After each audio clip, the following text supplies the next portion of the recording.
So, good afternoon, ladies and gentlemen, distinguished guests and delegates of Ctpdcon era 2024, the second virtual international conference on educational reforms and advancements, organized by the Council for Teacher Professional Development in collaboration with its organizing partners, K.R. Mangalam University, Gurugram, Haryana, India, Galgotia University, Greater Noida, Uttar Pradesh, India, Saraswati College of Professional Studies, Ghaziabad, Uttar Pradesh, India, Satyug Darshan Institute of Education and Research, Faridabad, Haryana, India, DAB PG College, Dehradun, Uttarakhand, India, Institute of Teacher Education, Faridabad, Haryana, India, Thakur Sham Narayan College of Education and Research, Mumbai, Maharashtra, India, Sanjay Teachers Training College, Jaipur, Rajasthan, India, Social Development and Research Foundation, India, Council for Teacher Education Foundation, India. I, Dr. Rachna Sharma, Associate Professor at KIT College of Education, Gurugram, feel honored to be the co-convener for this educative technical session of CTPDCon era 2024, Track 4.1, Policy Framework for Quality Inclusive Education, and it is my pleasure to introduce the moderator for today's technical session, Ms. Shalvi Kumari. Ms. Shalvi Kumari is working as assistant professor at the School of Education, K.R. Mangalam University, Gurugram, Haryana, India. So now it's over to you, Ms. Shalvi. Thank you, ma'am. I'm sharing my screen.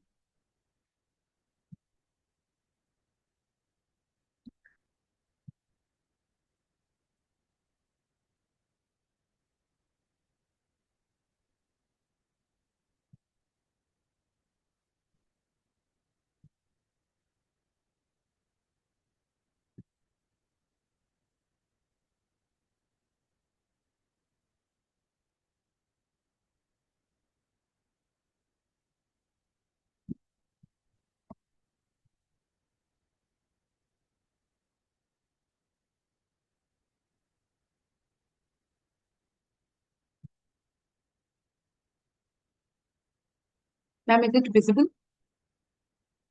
Yes, shall be visible. Yes. Okay. Good afternoon, everyone. My name is Shalvi Kumari. I'm working as an assistant professor, School of Education, K.R. Mangalam University, Gurgaon.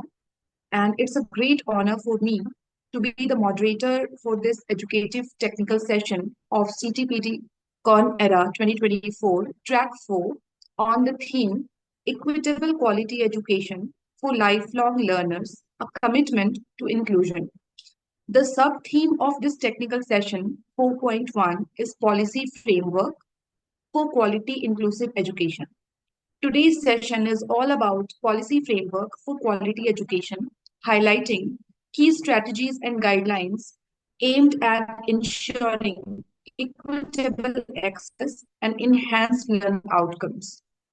It addresses the role of policies in shaping a robust, inclusive, and future-ready education system. We have eminent speakers and paper presenters who shall be sharing their expertise and insights in this field.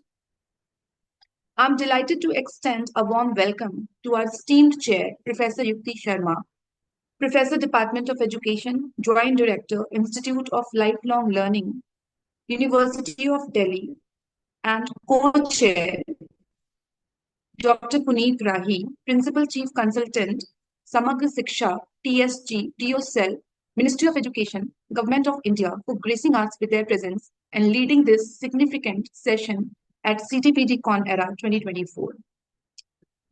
I extend a warm welcome to convener of the track, Professor Dr. Tanya Gupta, Secretary General CTPD, Conference Convener, Track 4 Convener, Program Director, Samavesh Circle, and Siksha Shastram Circle, CTPD India, Dean School of Education and Humanities, and Director IQAC, K.R. Mangalam University, Gurugram, Haryana, India.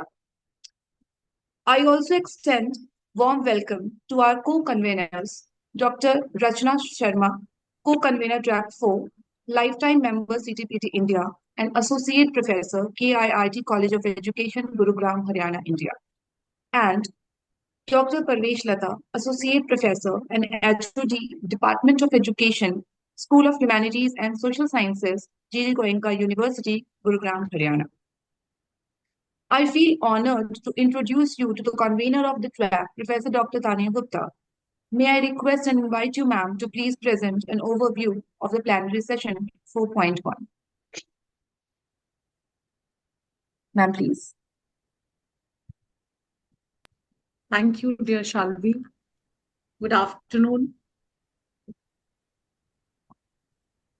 At the outset on behalf of the organizing committee of Ctpdcon era 2024, let me extend a warm welcome to Professor Dr. Yukti Sharma, Professor at the Department of Education, Joint Director, Institute of Lifelong Learning, University of Delhi, who is our esteemed chair, and Dr. Puneet Rahi, Principal Chief Consultant, Samagra Shiksha, TSG, Department of School Education and Literacy, Ministry of Education, Government of India, our esteemed co-chair of Track 4.1.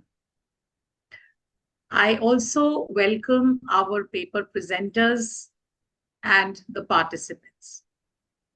It's both a privilege and an honor to present an overview in this session of the Ctpdcon era 2024, the second international e-conference organized by the Council for Teachers' Professional Development in collaboration with several premier higher education institutions in India. Track 4, Equitable Quality Education for Lifelong Learners, a commitment to inclusion, embodies one of the most critical challenges and aspirations of our time. That is, not only to ensure that education is accessible, but is also inclusive, equitable, and transformative. In this technical session 4.1, we shall specifically try to discuss, learn, explore the policy framework for quality inclusive education, which is the foundation to realize the ambitious vision of having a system that's inclusive, equitable, and transformative. I hope each of the papers that we have will bring to light the crucial aspects of building such a system and shall offer us the achievements and challenges within the current policy frameworks. We have 7 paper presentations during this track. And as we engage, hearing our chair, our co-chair, and our paper presenters, let's all together as learners reflect, discuss, and take concrete steps to strengthen our global commitment of inclusive quality education for all learners, so that none of them is left behind. With these words, I once again welcome Professor Yukti ji, Dr. Puneet, the paper presenters, my dear colleagues who are a part of organizing this session, and the participants who have joined in.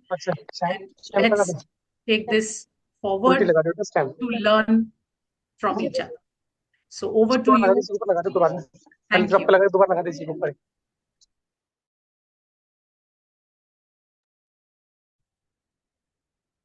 Thank you so much, ma'am, for the session's overview.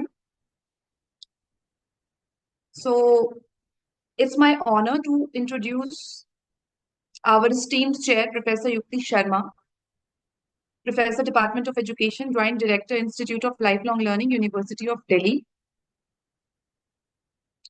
I'm again sharing my PPT.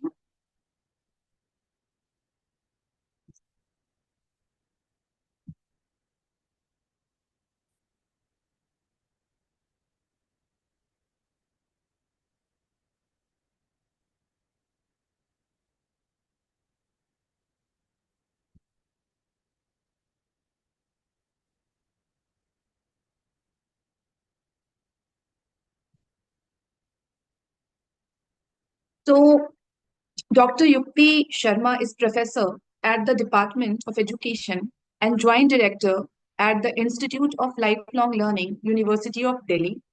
She has done MSc Botany and MEd, in which she was gold medalist from University of Delhi. She is involved in teaching and guiding research in the area of inclusive education, science education, environmental education, giftedness, and creativity at the department. She has conducted several research projects that have been awarded by NCERT New Delhi and has presented papers in national and international conferences.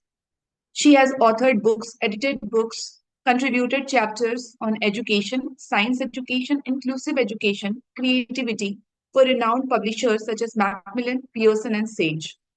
She has also contributed towards MOOCs and OERs and is in the advisory as well as in the review committees of several organizations such as NCTE, NCERT, CBSE, SCERT, IGNOU, and IOS.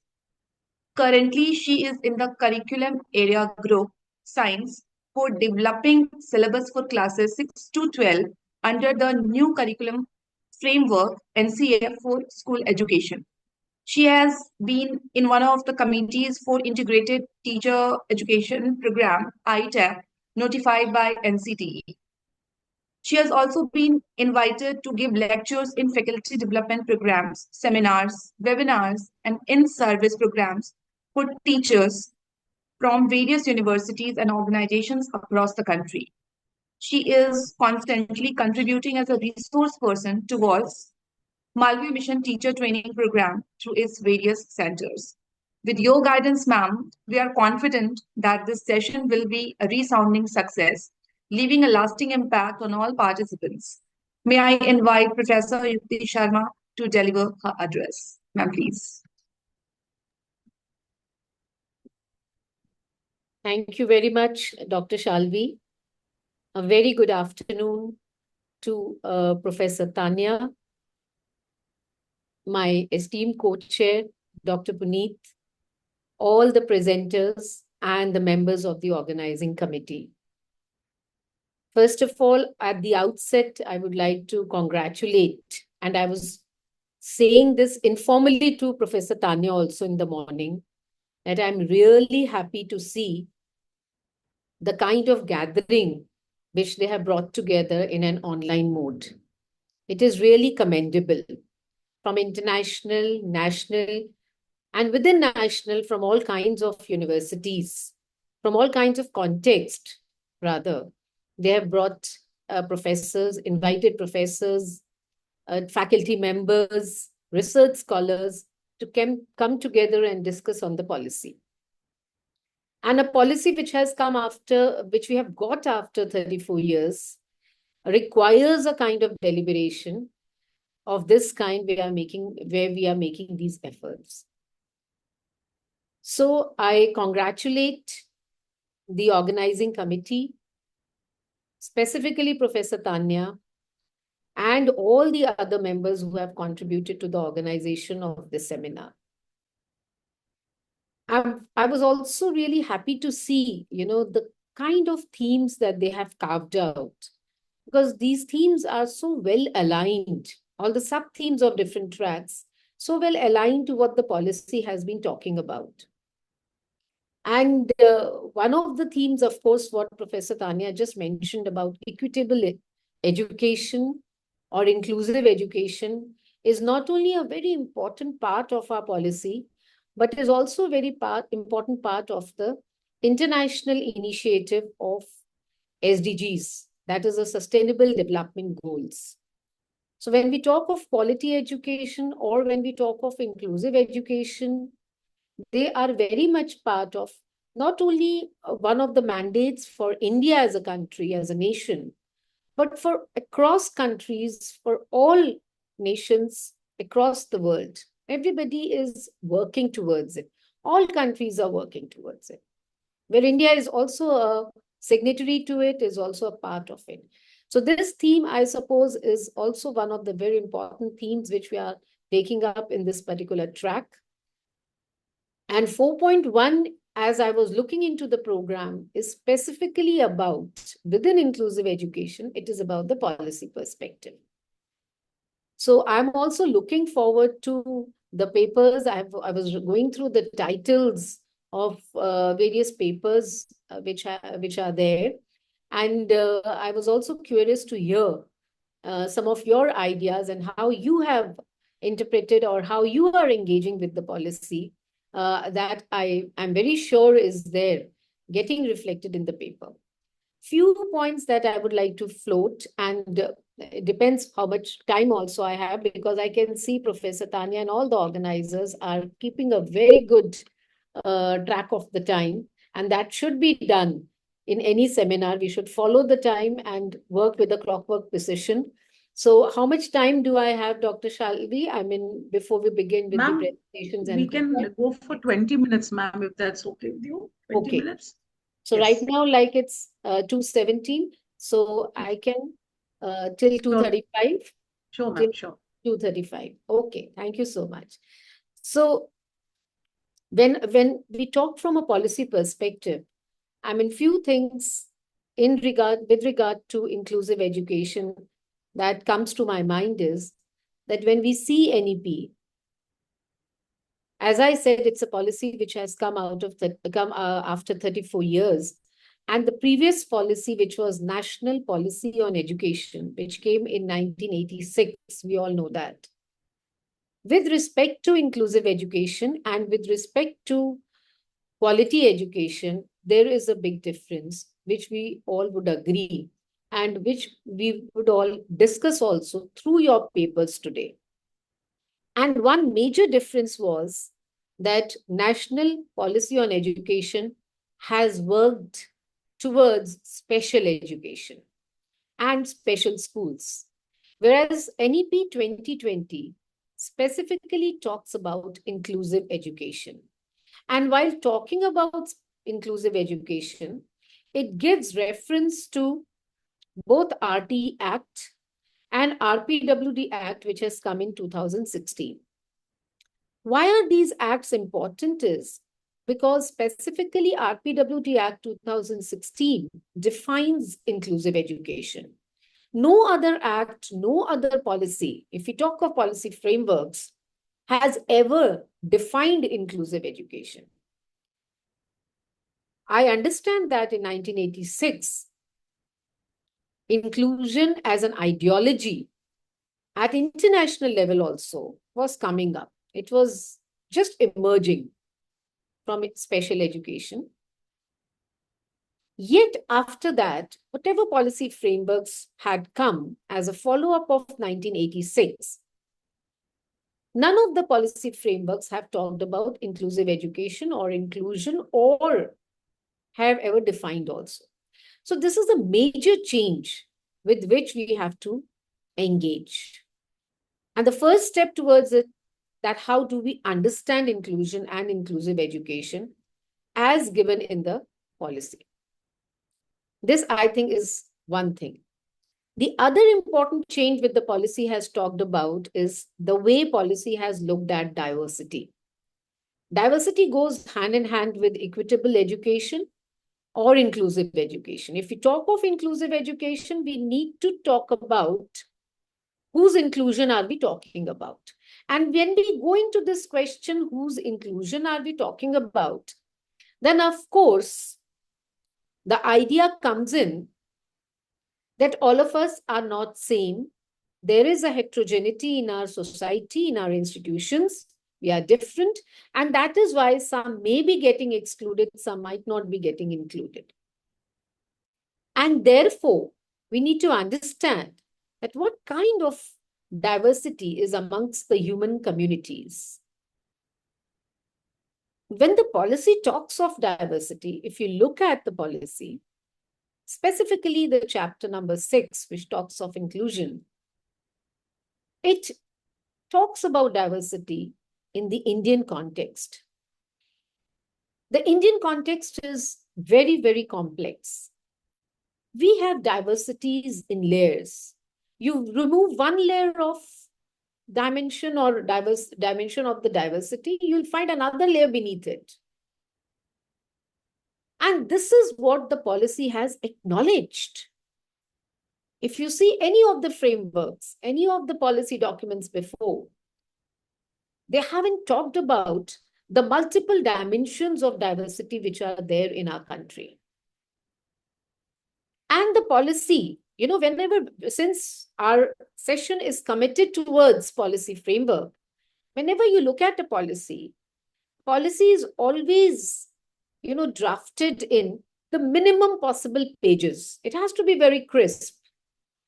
And then only it becomes accessible for those who further work on implementation of the policy or translation of the policy into different frameworks. And this policy is also, a 66, 67-page document. The draft was longer, but the policy was made more crisp, and the number of pages were also reduced to 67.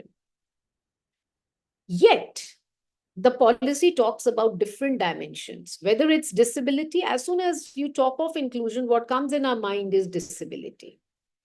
Disability, no doubt, is one of the most important dimensions of diversity across the world amongst human populations. But in India, there are multiple contexts. That disabled person might be belonging to a particular community of India, where there is a particular language which is followed, or where there is a particular culture, or where there is or the community is located in a particular region. So region, language, linguistic background, if I say, gender, caste, class, there are so many layers which are there within the diversity if we talk in the context of India, which is not there in other countries. So this uniqueness of Indian, the diversity which is there in India and the complexity therein has been acknowledged by the policy. And it is nowhere different from what the theory talks about. So whenever I talk of policy, I do try to create, to bring a distinction between policy, theory, research, and praxis. It's very important to see in which perspective are we talking. So right now, if we are talking of policy perspective, and if we look into theory, the theories on inclusive education or special education also talk about double and triple disadvantage. They also talk about that if I'm talking about a disabled girl, I understand disability is one dimension, but another dimension of diversity is that she is a girl. It brings the gender discourse. In order to understand her situation in the society, her position in the society, we will have to understand both the discourses, disability also and gender also. So these multiple dimensions, the policy has very well stated in order to define diversity which is there in Indian context.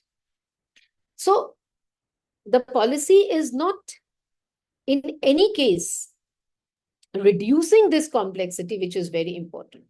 Although when we state something in the policy, and then when we try to implement it, that's another challenge. But implementation and the challenges of implementation has not stopped the policy from presenting the complexity which is there in Indian diversity. This is what I personally, as a scholar in inclusive education, feel is a very, very crucial and significant aspect of the policy. If I read the policy, I get a reflection of the complexity which is there in India. The third important aspect that the policy talks about is that since we have moved towards inclusion and inclusive education, we are leaving behind special education. And when 1986 policy came, it focused only on special education, and lots of special schools were established as a follow-up of the policy, which was then critiqued in 1992 also. There was a review committee of the policy, which looked into the policy, the loopholes and the loose ends of the policy. And these special schools and special education, since that time, have been managing in their own ways. RCI came much later. It came in 1995 when it started thinking about the curriculum of the teacher education who are working in the special education. But what was happening in these special schools was also very important, because the special educators and the special teachers, they were developing strategies to manage the learners who were coming from different backgrounds, different abilities, different context. And the NEP 2020 acknowledges the same. If you see, the policy writes it very categorically and recommends that whatever insights have been developed, whatever practices have been developed in some of the alternative or special schools, they should not be left behind. They should be brought into the system of inclusive education. So whatever insights we have learned from the previous practices, we should not let it go. We are not starting from the scratch. There is a history to our Indian education system. And whatever meaningful we find in terms of practice in the context of inclusion, we should adapt it, adopt it. Like, for example, a very simple example which I give, and why I'm again drawing similarity between policy and theory is because even in the theory, we understand that the practices, assessment strategies, which are followed in the special schools or institutions which are engaging with special people or people with disabilities or people coming from disadvantaged backgrounds, their approaches are more universal. Because the dimension of diversity that they are coming in contact with, the people who are working in general education system are not coming in contact with those dimensions. Rather, they are engaging with more homogeneous group of learners. Now we know, of course, the institutions are becoming heterogeneous since we have brought in reservations, since we have become more sensitive to the diversities which are amongst our learners. And why they are universal? If I give a simple example, if you see a teacher who is teaching in a special school to children who are hard of hearing, they deliberately are taught that you should always face the learner and talk. Because the sound waves, they always travel in a particular direction. So if you face the learner and you talk, the sound waves would reach, and the children who have a problem in hearing, they would be able to hear.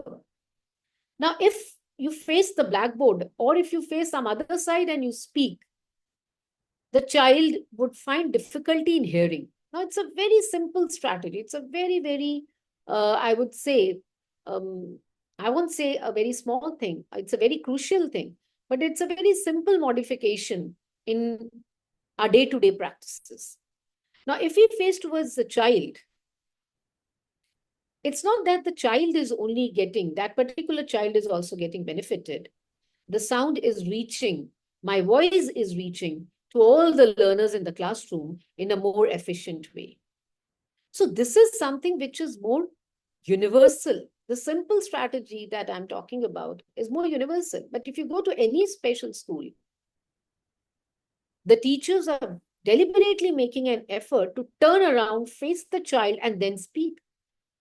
Other than that, If the teacher faces the child, of course, the learners are able to see the facial expressions, the body language of the teacher, and many things they can make out from that also. But if you go in a general education setup, these things sometimes are taken for granted. They are not strategies. They are not taken as strategies also. They are generally taken for granted, and it's assumed that, oh, the children would be able to hear. If I'm speaking at a particular, in a particular pace or at a particular volume or in a particular way, if I modulate the voice. So many of such small strategies are there in special schools from which we can learn in order to make our general schools more inclusive. So I see that the policy is able to see that inclusion should be an amalgamation of bringing the general education along with special education and alternative forms of education that we had in our country. And a policy envisioning in such a way is very, very commendable, because policies generally flow down towards practice.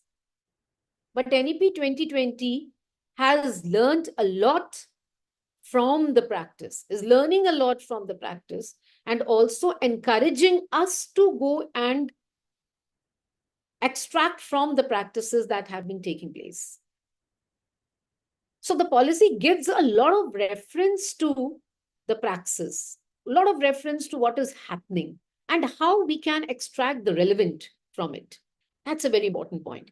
And in this context, the policy is also talking about doing research, the fourth aspect that I've talked about. So policy is there, theory is there, praxis is there, but the policy also gives reference to research. If you see, when it talks of equitable education, the policy has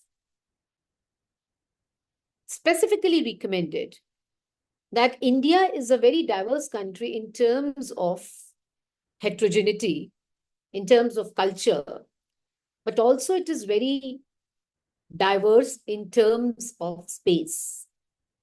It is a country which has a very large area and it's scattered. And that is why every context has a very different kind of, what I'll say, resources and provision of resources and provision of institutions. And therefore, policy talks about socio-economic zones, SEZ, a new concept that the policy has given, that we need to identify those zones in the country in terms of different spaces which are there in the country, spaces in the sense, the different regions, that there could be regions where the availability of institutions is not there. So policy also talks in terms of an enabling environment, as we call in theory. So if I'm talking of education as one of the opportunities, am I sure that the country has enough number of institutions, educational institutions, which are available to the people living in that particular area? So availability of the institutions, whether at school level or at higher level, that is very important. The other thing, the policy also talks about accessibility. The institution is available, but are the children able to reach to those institutions? That's another question that the policy raises, which is again very significant. Because sometimes institutions are available, but children are not able to reach. The learners are not able to reach. There can be multiple reasons. And the policy does acknowledge that there is diversity in terms of different kinds of regions also. On one side, we have deserts. On the other side, we have hilly regions. And we cannot take them as the same. The needs of people living in hilly regions are very different from the needs of people who are living in deserts or in coastal areas.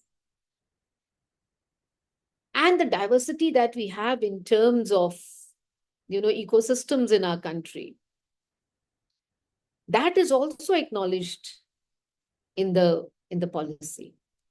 And therefore, if a school is located in a hilly region, we know these examples, there are researchers available.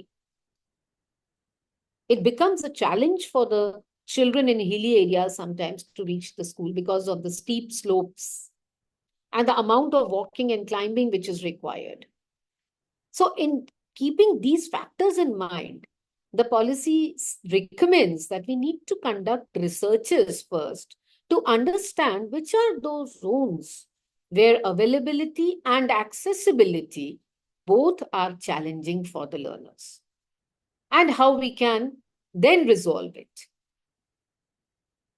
This is a very important aspect of the policy. None of the policies I have seen before which have talked about researching and then taking an initiative. And specifically for all of us who are scholars in the field of education and who are into research and building up theories and discourses, it becomes all the more meaningful for us to engage with the policy, because the policy gives us several suggestions that we can take up for our research, for our PhD scholars, for our postgraduate researchers. Many of the themes are there, which we can take for doing research or for engaging learners in seminars of this kind, so that we can develop a better understanding of the different contexts of our own country. So these are certain aspects that I wanted to bring to the forefront in this session. And I have seen that many of these ideas are also getting echoed in your papers. I saw many of the similar topics, and I was therefore very happy to see that, how well people are, and especially the scholars in the field of education, are engaging with it. So with this, I would give a pause to this session, to my address to all of you. And I look forward to your presentations, your comments, your observations, and your questions. Thank you very much. Thank you, ma'am. Your insights have left an indelible remark on all of us. Thank you so much. And I feel privileged to introduce our esteemed co-chair, Dr. Puneet Rahi. Just a minute. I'm sharing my screen.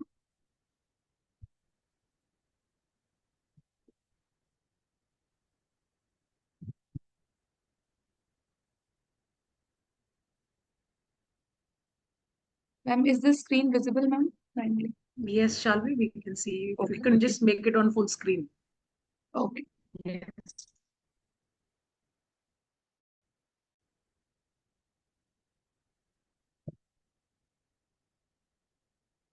Yes.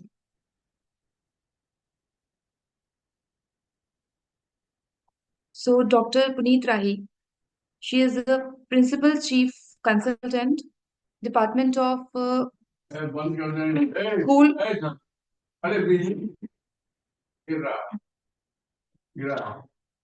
Dr. Puneet Rahi, Principal Chief Consultant, Department of School Education and Literacy, Ministry of Education, India, is a passionate teacher educator with an experience of 2 decades in the field of higher and school education.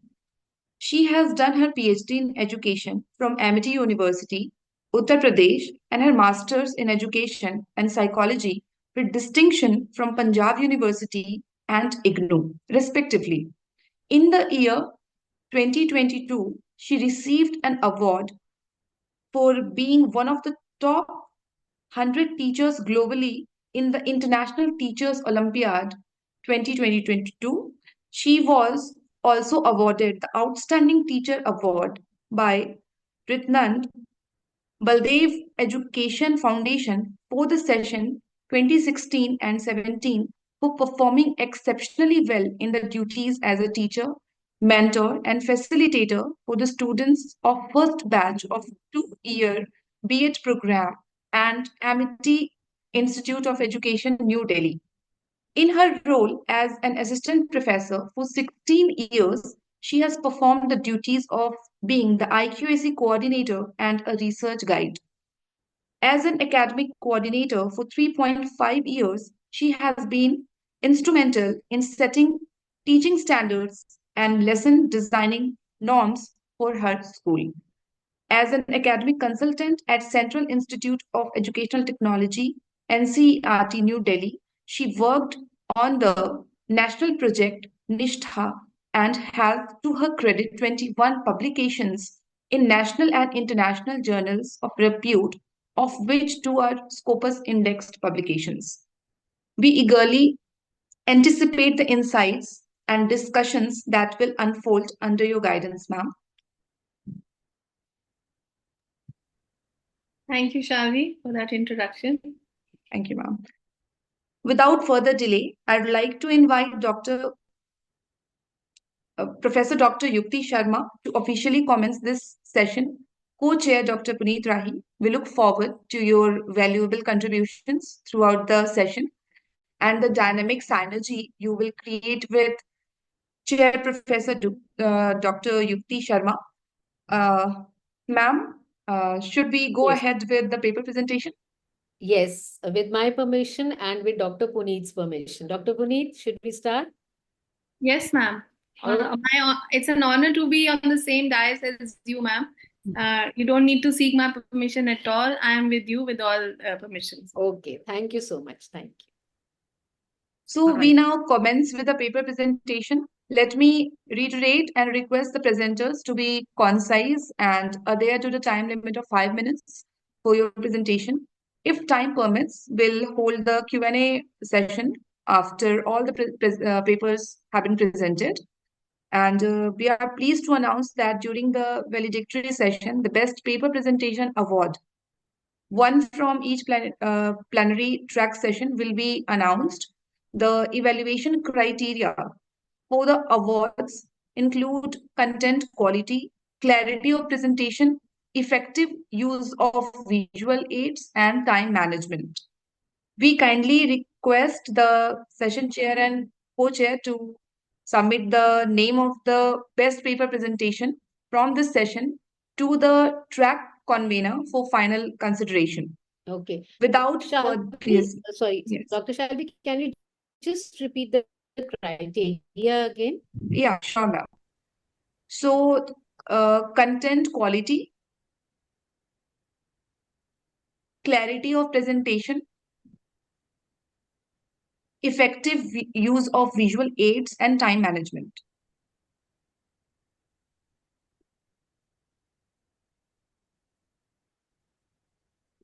Yes, ma'am. So, without further ado, I would invite Chair Professor Yukti Sharma to officially commence this session. Co-chair Dr. to Yes, valuable ma'am. contribution throughout the We'll have session the first and the dynamic presenter. We've science. already announced that. Okay, All right. okay, ma'am. Let's have the Yes. first presenter. To begin with, I invite Dr. Reena Unial Tiwari, Associate Professor, DAV PG College, Dehradun, Uttarakhand, India, to present her paper on the title Viksit Bharat 2047 Innovation Ecosystem for Inclusive Education. So, Thank you, I'll- Shalvi ma'am. Thank you so Shalvi much. ma'am, sorry ma'am, I have one query, Shalvi ma'am. Are we keeping a time? Are we giving them some? Yes, ma'am, it is as per 5 schedule, we're minutes. giving 5 minutes for them. And after the speakers are done, then we can, as per your decision, have maybe a brief question answer. And that's how we plan. Is it okay this way? Yeah. Thank you. 5 minutes.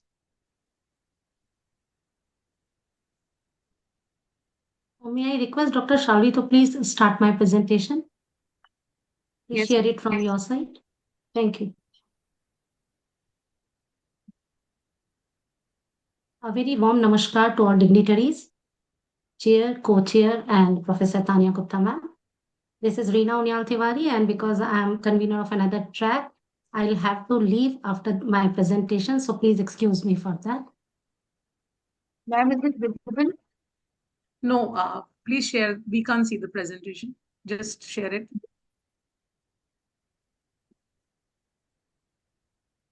Yeah, now your screen has started sharing. Okay. Yes, visible. Now you can put it Thank on full screen mode, ma'am.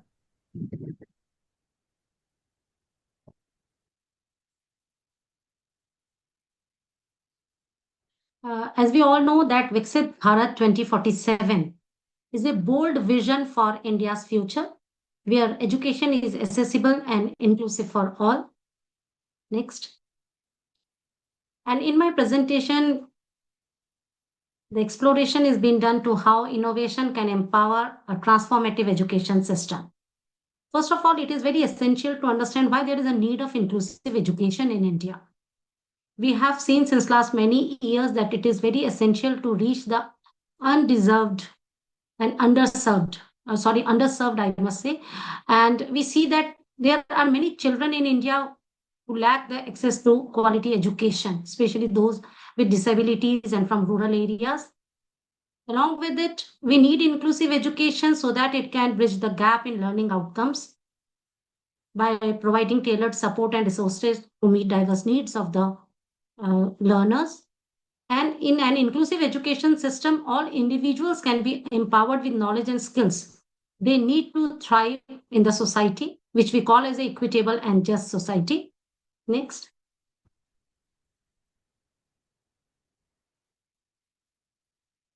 The main challenges in the current education system can be divided basically mainly into three. First one is teacher training. Whenever we are talking about inclusive education and education for special children, there is a lack of trained teachers. And we have always seen that for diverse learners, diverse teaching requirements are also essential, especially in the field of pedagogical practices, which is a very significant barrier.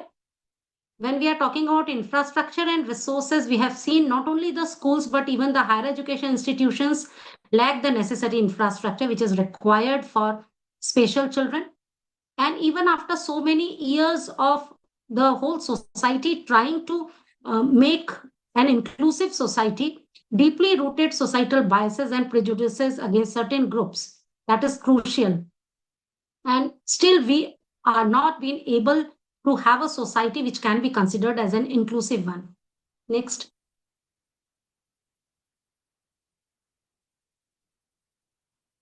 How can we do something so that an inclusive learning can be taken in the classrooms? These are basically the assistive technologies when we are talking about screen readers, voice recognition software, and braille displays with the students who have some kind of disabilities. Personalized learning is another one. We need to have tailored content and pace for individual needs. And this goes not only for children with disability, but with all the children who have got unique abilities in themselves. Virtual and augmented reality is one thing which is really immersive technology, which is really going to help, especially the children who are who are having attention deficit, and which is very difficult for them to attend the various kind of learning circumstances. Remote learning is another one when the students are not being able to reach to the schools and the colleges, the teachers and the classrooms. Online platforms can help them in their education, and the barrier to access can also be reduced. Next.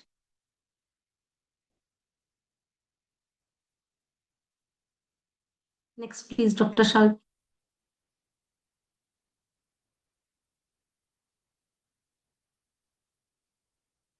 Dr. Shalvi, can you move the screen, please? The next slide.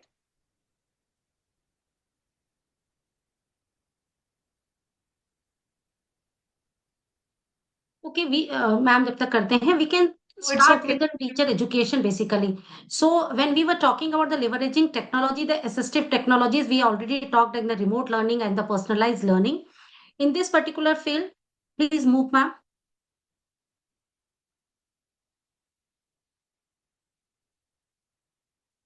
I'm very sorry. Actually, there was some problem with my laptop since morning, so I was not able to share it from my side.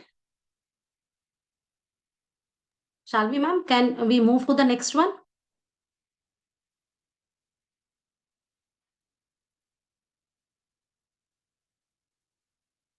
To the next one. Is it stuck up? Would you want to reshare it? Is it stuck? Shall we? Just reshare it again. Just stop sharing.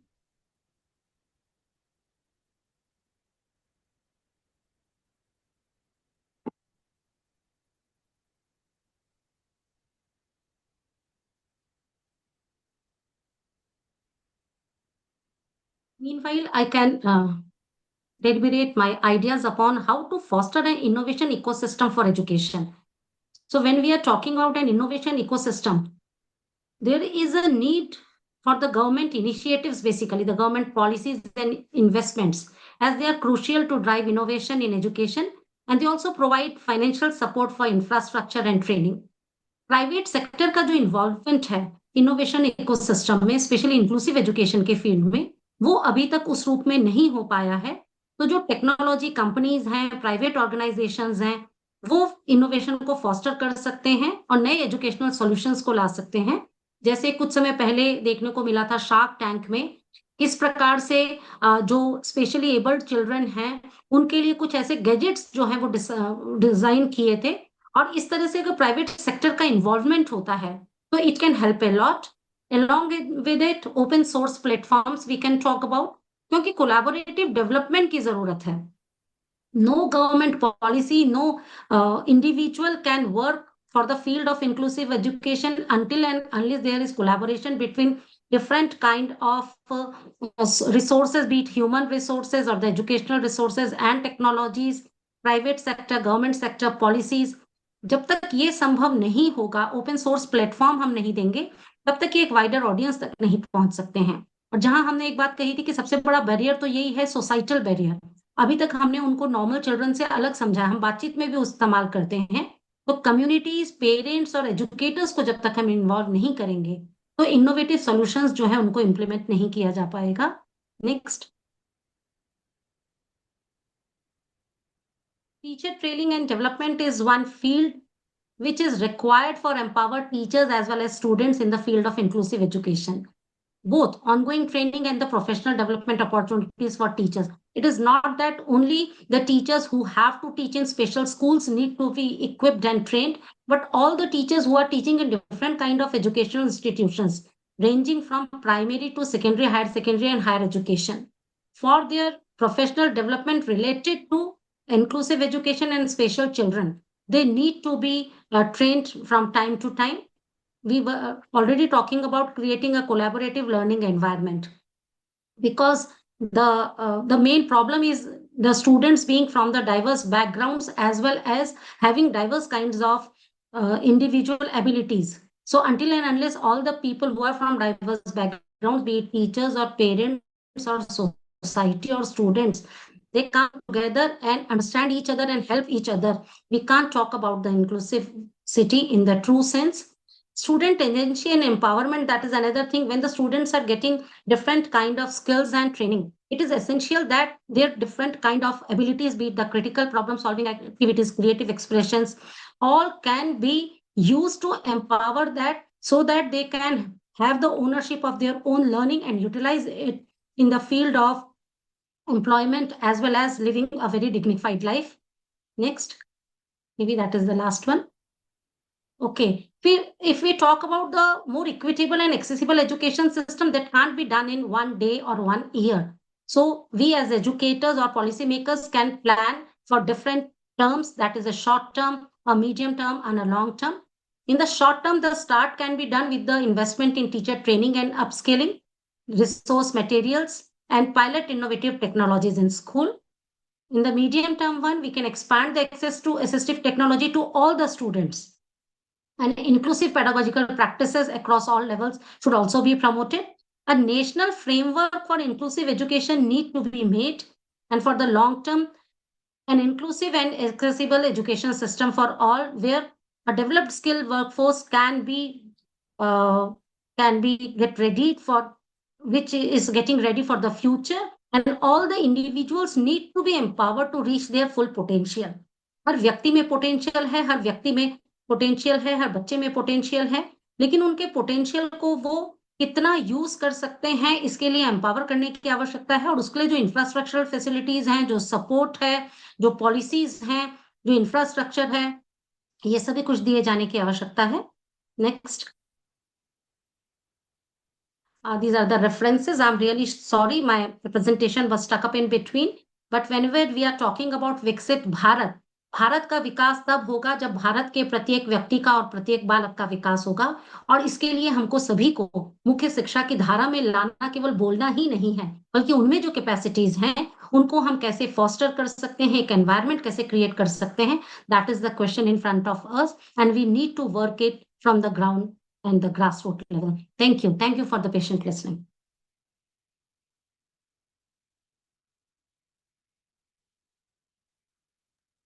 Thank you so much, ma'am, for your presentation. I'm so sorry.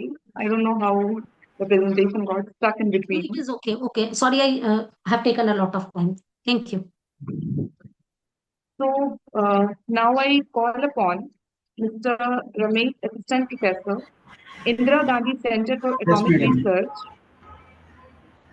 Kalapam Kedia, India, to present his paper on the topic Research and Innovation for Equitable Education under India's National Education Law.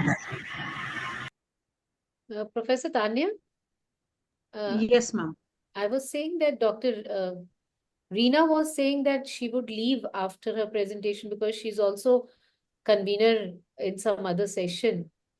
So if she is not able to rejoin again, then if there are questions. She's here, ma'am. She's here. Yes, yes, ma'am. I'm here. Yes, ma'am. So when are you going to leave, Dr. Reena? Do you want your questions related Yes, ma'am. Yes, ma'am. Sure, sure. Why not? Yes, ma'am. to be asked right now, Professor Tanya? Yeah, Sure, ma'am, because as you decide. Absolutely okay. If anyone has any questions, Right. yes. Or any comments, because if she has to leave, then it's better that if we can give her the feedback or we Yes, can please. Yes, please, ma'am. according to. So if anyone has questions, I mean, or any observations related to her topic, which was a very interesting topic, and there's a lot of work going on related to Viksit Bharat and connecting it to an innovative ecosystem for inclusive education. I mean, 3 interfaces she has taken together. So if any questions or any observations before we move on to the next presentation, anybody has?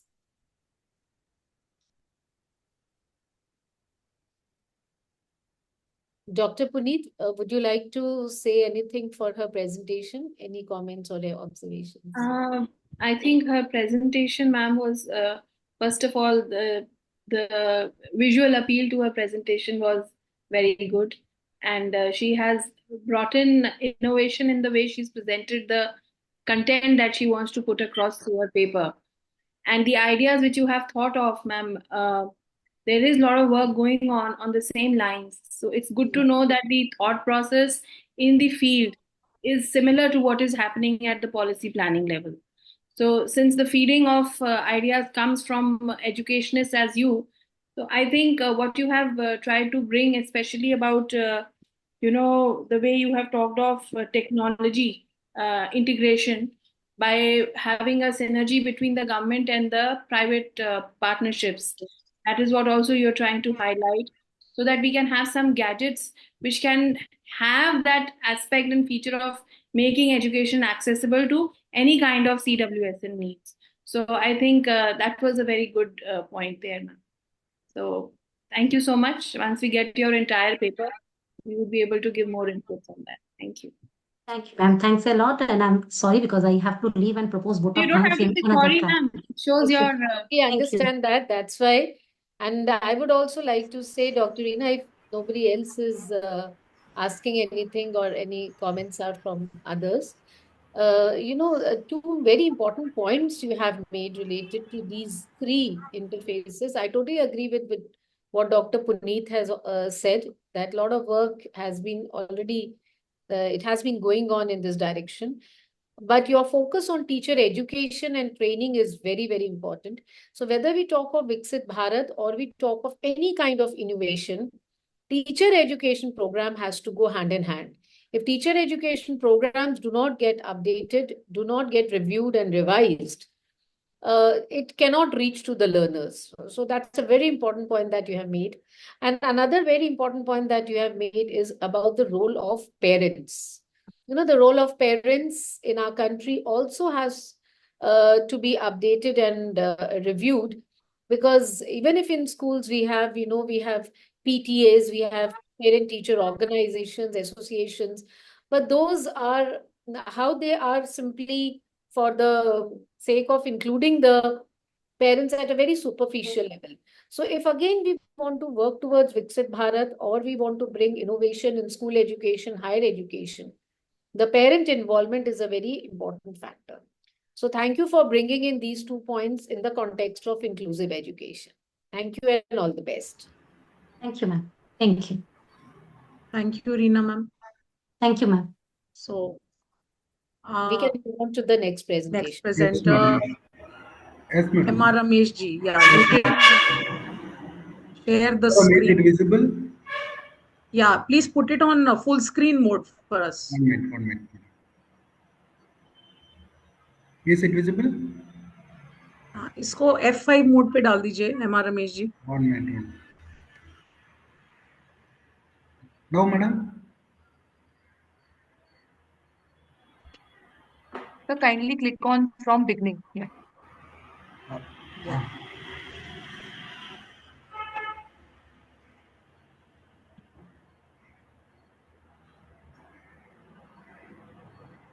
Madam, is it visible?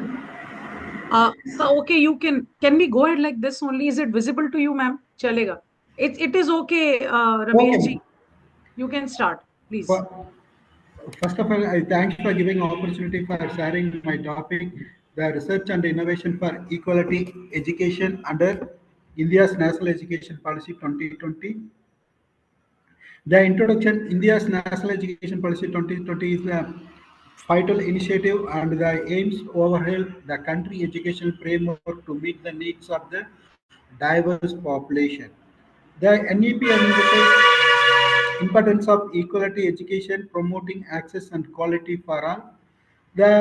As the country progresses towards the sustainable development goals, particularly goal number 4, which aims to ensure inclusive and equity quality education, the role of research and innovation becomes prominent. This paper examines how research and innovative practice can help achieve the goals of the NEP and equality education system in India. The objectives to analyze the provision of NEP 2020 related to research and innovation, to assess the potential impact of the provision for equality education, to identify the challenges and opportunities, to propose the recommendation for enhancing the effectiveness of research and innovation promoting educational quality. The key components of NEP 2020 related to equality education, multidisciplinary approach. It the education allowing students to integrate knowledge from various fields. This approach is expanded to the foster creativity and creativity thinking. The research and development. This proposes the establishing research grants and funding opportunity for faculties and students, which can lead to innovation in teaching methods and curriculum design. The National Education Technology Forum it delivers and facilitates the use of technology in education. The NEP seeks to create more inclusive, equality educational environment. And also the National Assessment Center. The NEP 2020 introduced the SEMACRA, the reinforced assessment framework to evaluate educational outcome, comprehensive, the aims to accountability and quality in education, providing data-driven approach. The impact of research and innovation of equality education, the bridging the educational disparities by focusing on the contact specific solution, educational intervention can be designed to meet diverse needs. The another one enhance the access and quality. For instance, the online learning platform can provide resource to students in remote areas, facilitating the equal opportunities for learning. The empowering educators, the professional development programs focusing on the research-based practice can empower educators. This empowerment critical for fostering the inclusive learning environment. The challenges in implementing the research and innovation, the resource constraints. The many educational institutions, particularly in rural area, face resource constraints that hinder research and innovation. Lack of funding, infrastructure, and access to technologies. They are aimed at promoting equality education. The resistance to change. In the implementing the new research-driven approach, the encounter from traditional educational structure to the stakeholders may be a resistant adopt innovative practice and necessity target changing management strategies also. The data availability and quality. The challenges related to data availability, collection, and analysis can impair in the identification of educational disparities and the evaluation of intervention effectiveness. Then we go for the opportunities for enhancing research and innovation. The NEP 2020 also the provides the collaborative with the industries, enhancing the skills and also the real world challenges and enhancing the relevance to the educational programs, the leveraging technologies, the rapid advancement of technologies, the AI and the delivery mechanism, the institution can adopt online platforms, data analytics and artificial intelligence and for educational overcome facilities. Then another one, the community enhancement. For involving the local communities, the initiative can ensure the intervention and accountability for culturally sensitivity because the Indian knowledge system is effective on for based on the recommendation for integrating research and innovation. They are strengthening the infrastructure. We want to invest in infrastructure and resource to support research and innovation for educational institutions. They implemented the continuous professional development programs for research-based practice, the policy support, because they encourage the collaboration between the educational institutions and the industry partners and the global as well as the state level also. The data-driven decision making, they establish the data collections and inform the policy decision, how the implementation has been happened. We want to analyze this thing. In conclusion, the NEP 2020 provides the transformative vision for education in India by addressing the challenges and leveraging the opportunities outlined in this paper. The continued focus on the research and innovation will be essential for realizing the goal and NEP 2020 and ensuring the education is a powerful tool for social equality and empowerment. Thank you.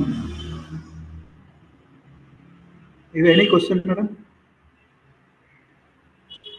We'll take questions, ma'am, in the end.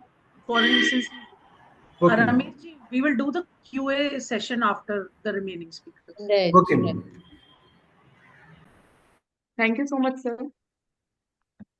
I'm delighted to invite our next paper presenter, Ms. Ruchi Bajaj, Research Scholar, Department of Education, IGNOU, New Delhi, India, to present her paper on the topic Bridging the Gaps, the Power of LAC Approach for Lifelong Learning.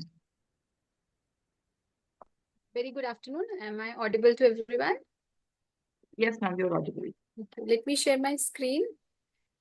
Let me know if it is visible to everyone.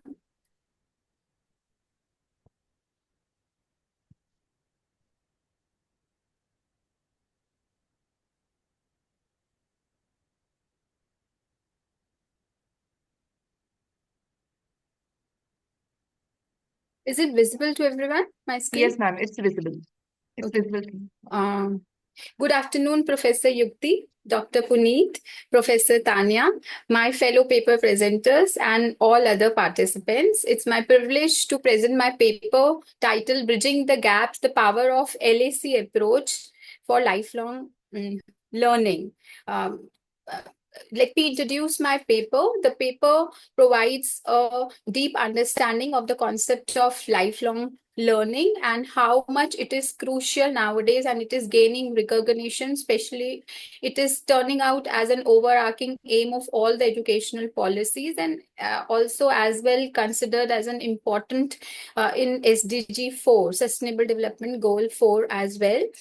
And the paper provides understanding of lifelong learning, and it concludes with the understanding that it has nowadays become necessity for everyone to become lifelong learners, with the consequently with an implication that it is the duty of the educational system to provide readiness, learning readiness, and development of lifelong learning skills and competencies among all the students. Keeping in consideration how diverse is India, with the kind of diversities we have, then the layers of diversities we have. The paper also provides the key competencies required for lifelong learning, in which literacy competence, is very much highlighted. And the paper argues that the LAC approach, which is language across the curriculum approach, it's really provide the needed academic support to each student and fosters the development of lifelong learning skills and competencies. The review of literature, the paper also provides the review of literature, and the key takeaways from the review of literature is that the need of developing lifelong learning skills and competencies among the students in today's knowledge society and educational system is established. And the review of literature also establishes the role of LAC approach in fostering the language competencies, the conceptual literacy, and the subject-specific discourse competence. And the literature also establishes that LAC approach fosters a range of skills across the 4 modes of communication, the LSRW, listening, speaking, reading, and writing, which we can also say as reception, production, interaction, and mediation among the learners. And these skills really set a solid foundation for learners to embark on a journey of lifelong learning. The objectives of the paper are summarized as below: to provide a brief overview of the concept of lifelong learning in today's contemporary knowledge society, and also to provide a brief overview of the concept of LAC approach. And the paper also offers a new and enhanced view of the concept of lifelong learning by linking it with another concept, which is LAC approach, in a novel way. And the paper also provides some ways to implement LAC approach to make subject teaching more effective and enjoyable, and also to support the development of lifelong learning skills and competencies. The methodology, the paper is a theoretical paper, non-empirical and thematic paper, tries to synthesize theory. And following findings have been highlighted in the paper. The paper highlights that LAC approach can really help develop lifelong learning skills and competencies in the following possible ways: by encouraging LSRW across disciplines, by teaching subject-specific vocabulary, by promoting critical thinking through discussion, debates, and open-ended tasks, by enhancing communication skills, by holding peer review feedback sessions, by encouraging collaboration through group assignments and collaborative projects, by developing self-directed learning through independent research projects and self-assessment activities, by fostering adaptability through role-playing simulations, and by enhancing information literacy through integrating technology in learning, how to use library resources and online databases as well, and by cultivating intercultural competence through multicultural content and cultural exchange programs. The paper concludes with an understanding that LAC approach makes subject teaching more effective, enjoyable, and worthwhile.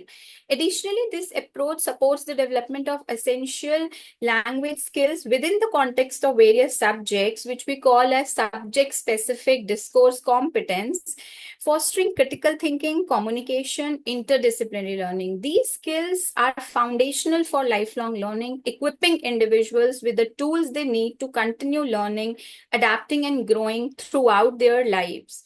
In other words, LAC approach is instrumental in fostering these skills and competencies required for lifelong learning. By adopting this approach, educators can prepare students to constantly thrive in a changing world and continue learning throughout their lives. Furthermore, this approach is plays a crucial role in development of lifelong learners who are better equipped to address various economic, social, environmental, and global challenges. The paper also provides the references. Thank you.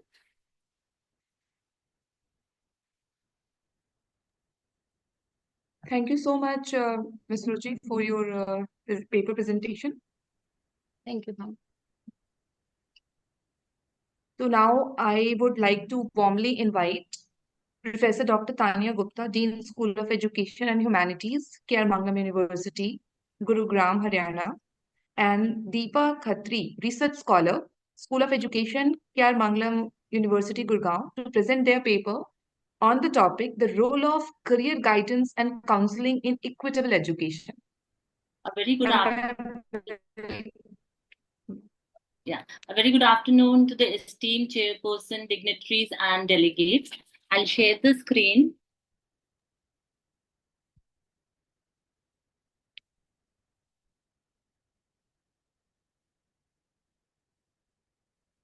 So first of all, thank you all for giving me this opportunity to present my ideas on the role of career guidance and counseling in equitable education. Now, just introducing the topic, we know that global landscape is changing very rapidly. And the changes that we observe are in the field of technology and social changes associated. Advancement in communication and transportation have revolutionized access to education. Sadly, though access to education has expanded, but it is not equally distributed. So it has widened the gap of accessibility to education, the level of education, and has further made societal divisions intense. And seeing all this in 2015, 2030 Agenda for Sustainable Development with 17 goals was formulated, and it was focused towards issues like poverty, global warming, social unrest, and the main objective, the central goal was that no one is left behind, and education being the core to eliminate all these issues. And for the same, SDG 4 also, which is about education, is a goal which ensures inclusive and equitable quality education amongst childhood to higher education. And it aims to eliminate gender disparities, provide equal access to educational resources.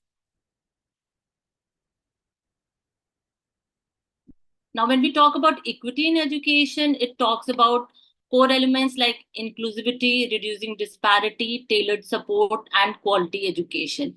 It is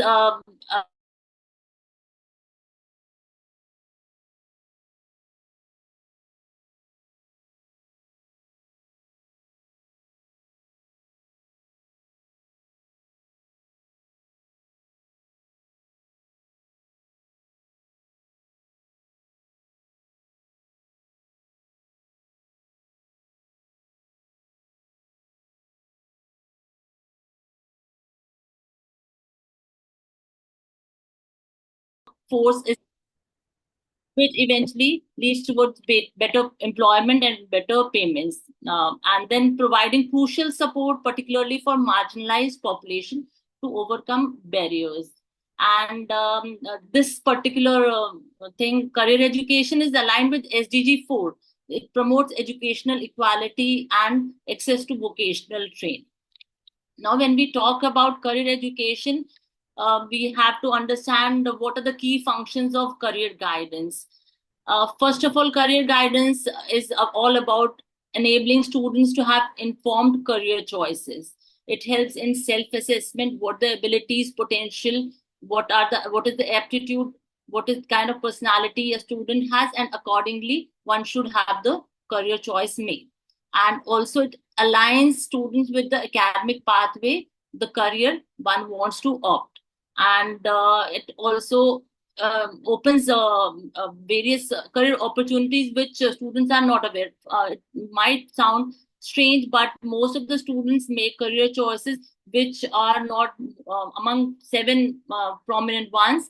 Although there are at present more than 250 career choices available. So it is the students are not aware of those things, and the role of career guidance is prominent in this particular area.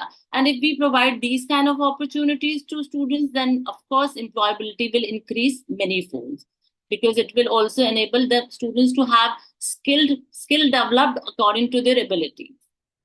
However, what is the present state of career education in India? That is again a concern to look into, because when we talk about teacher education, we are enabling our teachers to upskill their students, to guide them. Teachers have multiple roles to play. They're just not providing, imparting knowledge.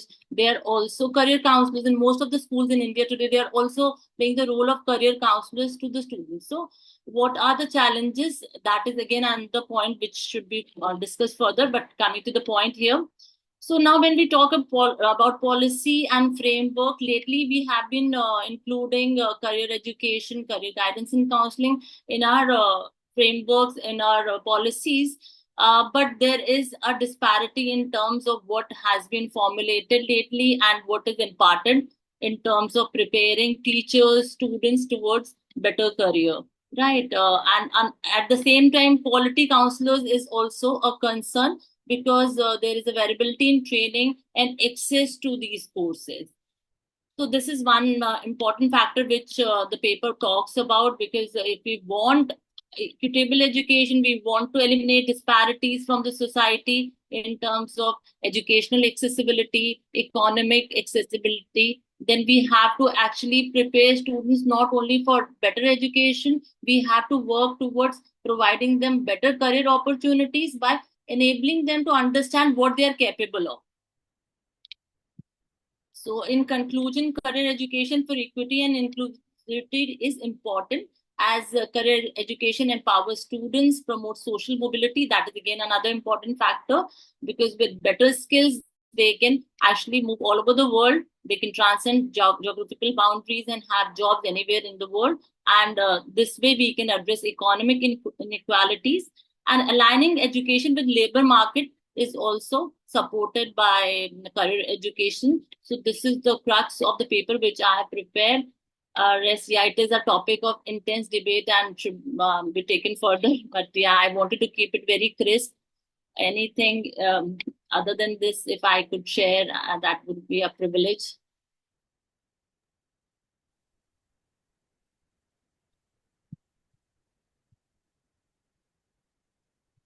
Any questions or any? Later, Deepa, we'll do it later. Kindly stop sharing. Thank you so much for being patient. And yeah, I'll just. In fact, Professor Yukti and Dr. Puneet ji, we have Dr. Sanjay Kumar ji. He's joined here. Sir, you're here? Yeah. He's the president of Council for Teachers Professional Development. In fact, he's moving across tracks, so he joined in. I thought I must introduce and welcome to you. And can we continue, shall we, for the next paper? Yes. Okay. Thank you so much, Deepa, for your paper presentation. Now I warmly invite Dr. Rachna Sharma, Associate Professor, KIIT College of Education, Gurugram, Haryana, India, and Anushka Sharma, B.Ed student, Lady Irwin College, University of Delhi, to present their paper on the topic NEP Implementation Strategies, Lesson Learned, and Future Directions. Good afternoon, everyone. I'm Anushka Sharma, currently pursuing B.Ed from Lady Irwin College, University of Delhi. I'll share the presentation.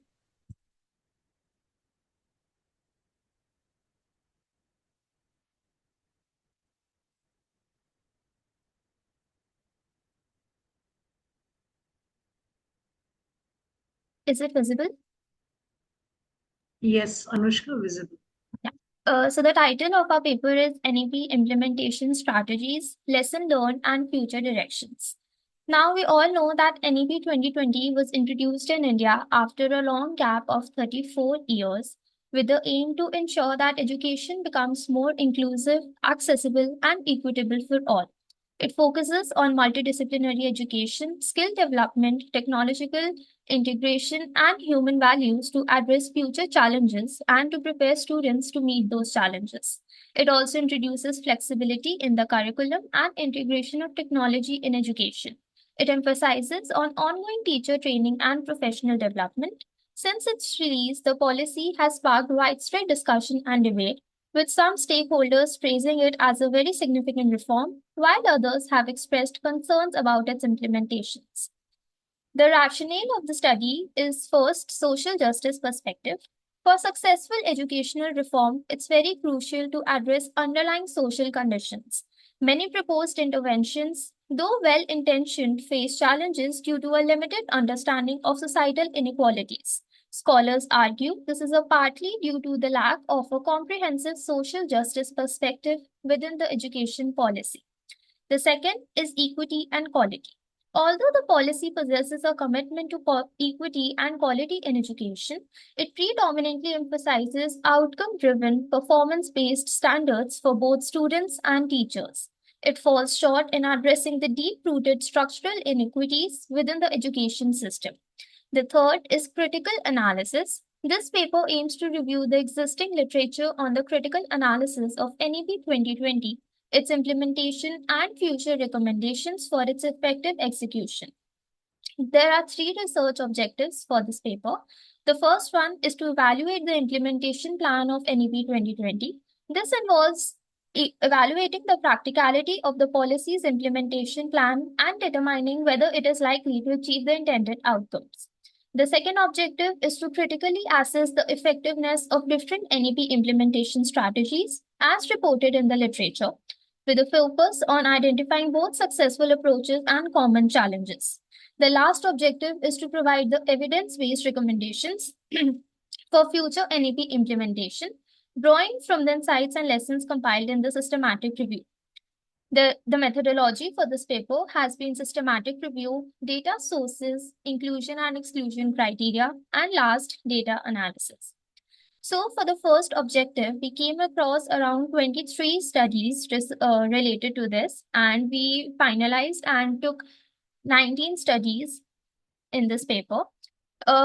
After the first objective, the study highlights that effective implementation requires autonomous, multidisciplinary institutions, robust digital infrastructure, and vocational education integrated with mainstream learning. There are key challenges included financial constraints, regional disparities, and technological infrastructure gaps. The study emphasizes the need for teacher training in digital fluency, continuous professional development, and multilingual education.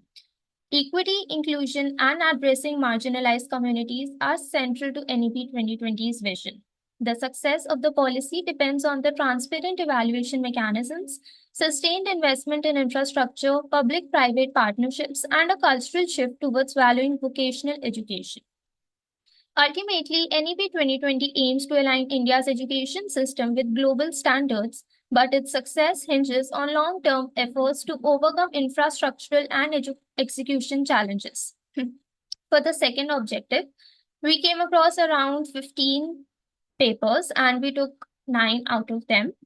And the studies on NEP 2020 implementation highlight both successes and challenges across various educational reforms. Key successes include improved digital literacy and pedagogical skills in urban teachers, increasing scholarships for marginalized students, enhanced infrastructure through public-private partnerships, and great access to online learning platforms. Local levels in states like Kerala and Karnataka fostered community engagement. However, challenges persist, including resource shortages in rural areas, inequitable distribution of training, poor digital literacy, limited vocational education resources, and infrastructure gaps. The integration of multidisciplinary education and early childhood care faced resistance due to a rigid academic structure and a lack of trained professionals. The third objective to provide evidence-based recommendation for future NEP implementation, drawing from the insights and lessons learned compiled in a systematic review. The first one is financial resources. The NEP 2020's transformative goals required significant financial investment.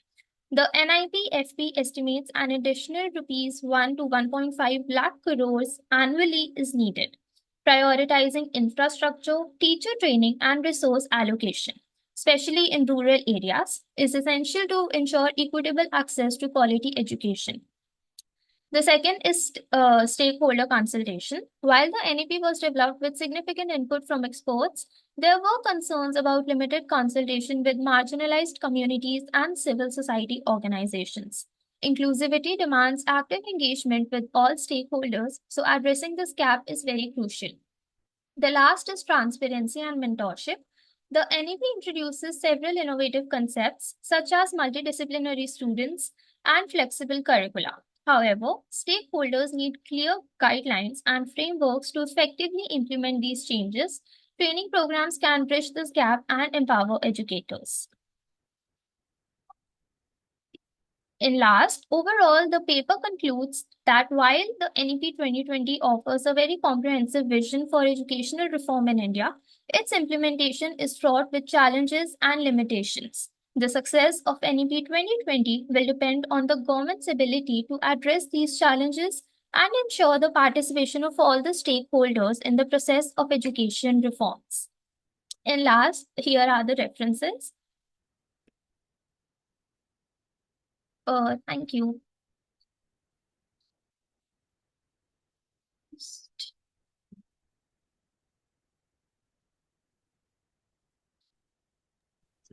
Thank you, Anushka, for presenting your paper.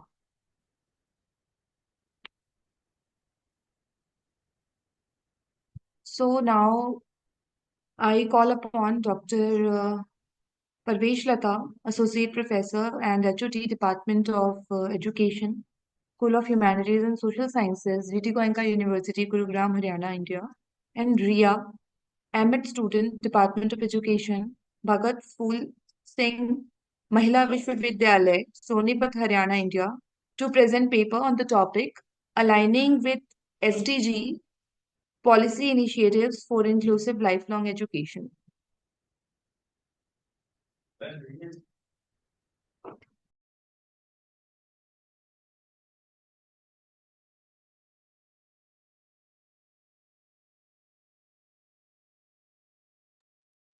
Good afternoon, everyone. Is my screen visible?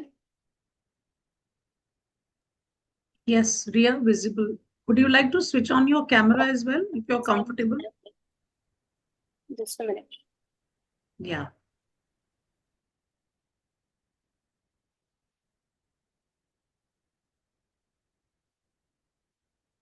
Am I visible, ma'am? Yes, Ria. Please, go ahead. Good afternoon, everyone. My name is Ria, and I am presenting conceptual paper analysis alongside my co-author, Dr. Pravesh Lata. Today, I will discuss a topic that is crucial to the future of global education, that is aligning with SDG 4, policy initiatives for inclusive lifelong education. So these will be the contents of this presentation.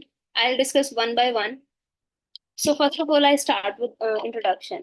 As we all know, education is fundamental human right and a key driver for social, economic, and personal development. SDG 4 aims to ensure inclusive and equitable quality education for all, while also promoting lifelong learning opportunities. The goal is not just about improving access to education, but also about ensuring that education systems worldwide are inclusive and provide quality learning experiences for every individual, regardless of their background. So this study is important because aligning educational policies with SDG is critical to overcoming various challenges like outdated policies, underfunded educational systems, societal barriers, and things which prevent universal access to quality education. So despite global efforts and significant progress in some areas, there remain substantial gaps in inclusivity and quality of education. Here are some review of related literature. सो इसमें ये जो भी points mention हैं इनमें से मैंने एक एक रिव्यू को उठाया है. तो first review is about theoretical foundations of inclusive education. Ainscough and Slee in their study argue that inclusive education is not merely about providing access to schooling, but also about ensuring that educational environment are equitable and responsive to the diverse needs of learners. Whereas in 2016, UNESCO provided a roadmap for sustainable education development. McGrath and Powell points to adequate funding, political inertia, and insufficient institutional capacity. In 2020,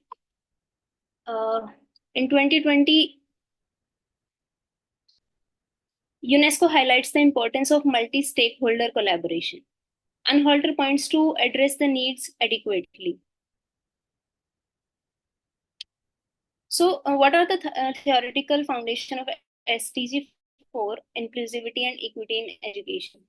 The concept of inclusivity and equity are deeply rooted in the social and human rights. Education in line with these principles become a tool for reducing inequalities and fostering sustainable development. Well, when I talk about lifelong learning in context of SDG 4, it means lifelong learning is the aspect of SDG 4 promoting continuous education throughout life rather than focus only on early formal education. It ensures that individual can adapt to rapidly changing world by developing new skills at any age. Lifelong learning supports personal, social, and professional development. Global and regional policy frameworks for inclusive education. What does it mean? At global level, SDG 4 serves as primary guideline. Regionally, frameworks differ based on local context. For example, Europe, जो European educational area है, they focus on reducing educational disparities, while Africa और Indian countries में क्या होता है कि हम अपने करिकुलम में रिफॉर्म्स लाने की कोशिश करते हैं. So there is major difference between these. So government and organizations are working to create policies, but challenges remain in translating these frameworks into action, especially whenever there is lack of infrastructure and resources, or these things are limited. So it makes difficult to implement these policies successfully. Here, there are so many barriers. Because of that, we may not achieve SDG 4, or we are lacking the commitment of SDG 4. So despite global commitments to SDG 4, several barriers hinders full policy alignment.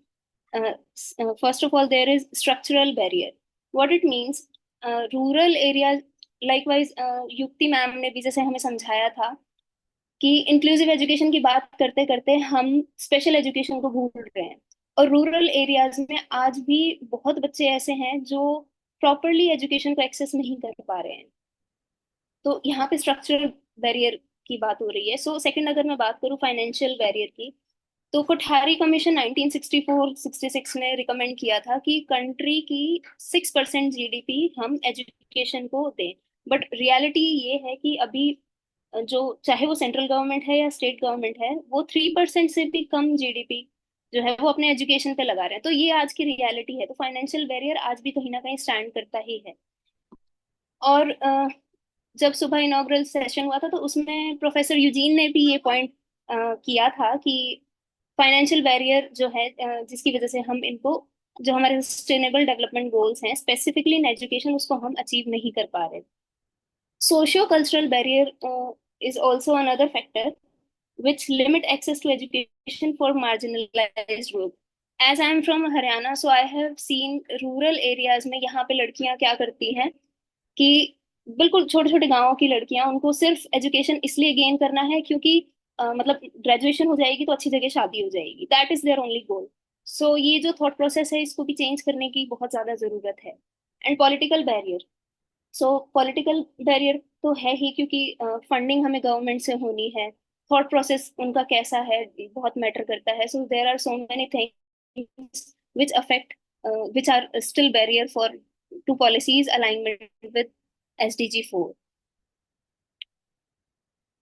If I talk about how stakeholder collaboration is important in educational policy development, So all these stakeholders play important roles because government are responsible for creating and implementing policy, but collaboration with educator ensure that these policies are practical and meet the needs of students.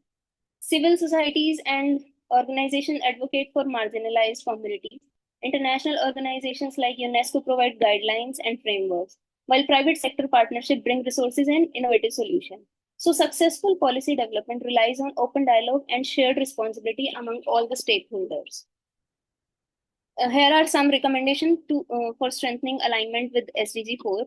Like we need to invest in educational infrastructure and resources. It is very, very important. As you can see here in pictures, this is the reality of our government schools.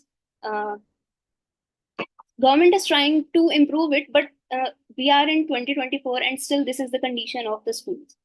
We need to enhance teacher training and professional development. Teacher training में क्या होता है कि generally teachers ये सोचते हैं कि अब गवर्नमेंट ने बोल दिया है तो अब हमें ये ट्रेनिंग करनी पड़ेगी. एक्चुअली में उसके पीछे लर्निंग्स क्या है वो उस चीज को कम समझने की कोशिश करते हैं. इंक्लूसिव एजुकेशन प्रैक्टिसेस को तो बहुत ज्यादा प्रमोट करने की जरूरत है. Strengthen lifelong learning opportunities. Ensure equitable funding and resource allocation. Strengthen monitoring and accountability mechanism. Foster multi-stakeholder collaboration. As इससे previous slide में मैं बता भी रही थी कि stakeholder collaboration कैसे important है. Socio cultural barriers to education को एड्रेस करना भी बहुत जरूरी है. जब तक हमारा थॉट प्रोसेस ही चेंज नहीं होगा तो SDG 4 को अचीव करना बहुत ही मुश्किल हो जाएगा. So at the end conclusion overall यही था जो मैंने पेपर लिखा है उसमें उसके थ्रू मैं यही बताने की कोशिश कर रही हूँ. SDG 4 को हमें 2030 तक अचीव करना है जिसमें बहुत इम्प्रूव की जरूरत है. ग्राउंड रियलिटी पे चीजों को चेक करने की जरूरत है.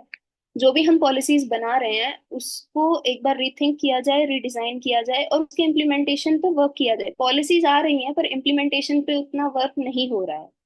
SDG 4 जो है उसको हमने मतलब बहुत ही ऐसे अंडरस्कोर्ड ही देखा है.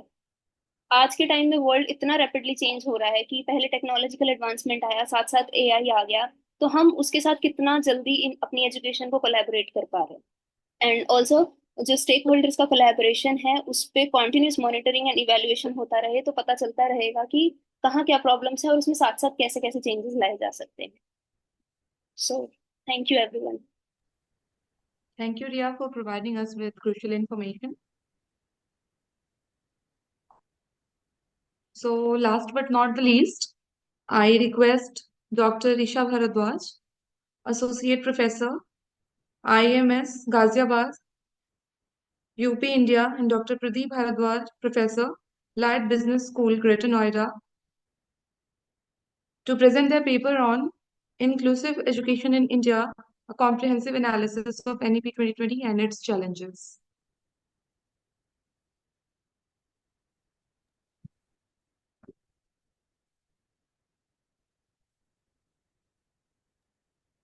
Dr. Isha Bharadwaj.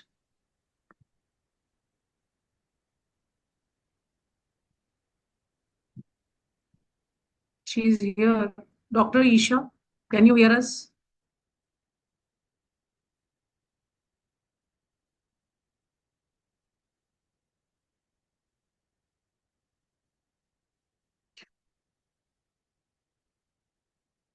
She's here on the group, but I don't know. So maybe we'll proceed, I think. Shall we proceed, ma'am? Maybe can we take some questions if you allow? Because then if we'll just message her. Yes, Yeah, meanwhile, we can take up some questions and you can Haan ji. message her and Shall we? You please continue. I'll just give her a call. Ma'am, I have called her, but she was not taking my call. All right. So then we proceed. Okay, ma'am. So, with the kind permission of our chair, Professor Yukti Sharma, I would like to open the floor for the question and answer session. Please feel free to ask your questions by raising your hand and unmuting yourselves. Sure.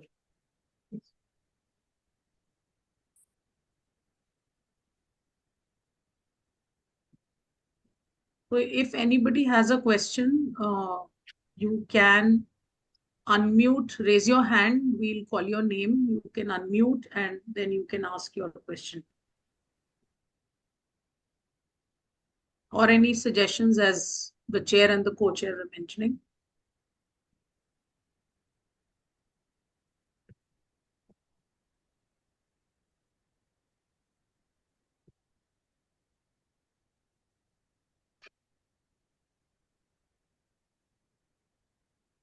I don't think there are questions coming in.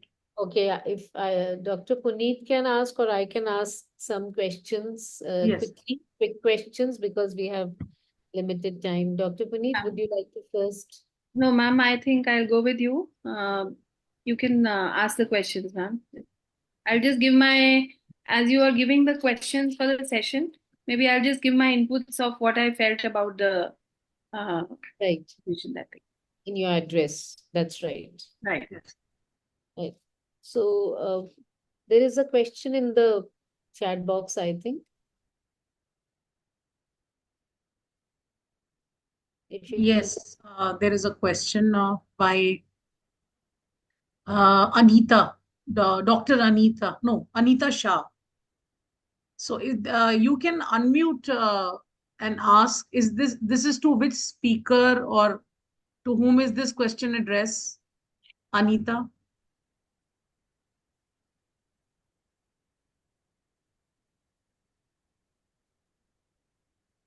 She's traveling. She says, I'm on my way. All right. Okay. This question is for whom? Is it for a presenter?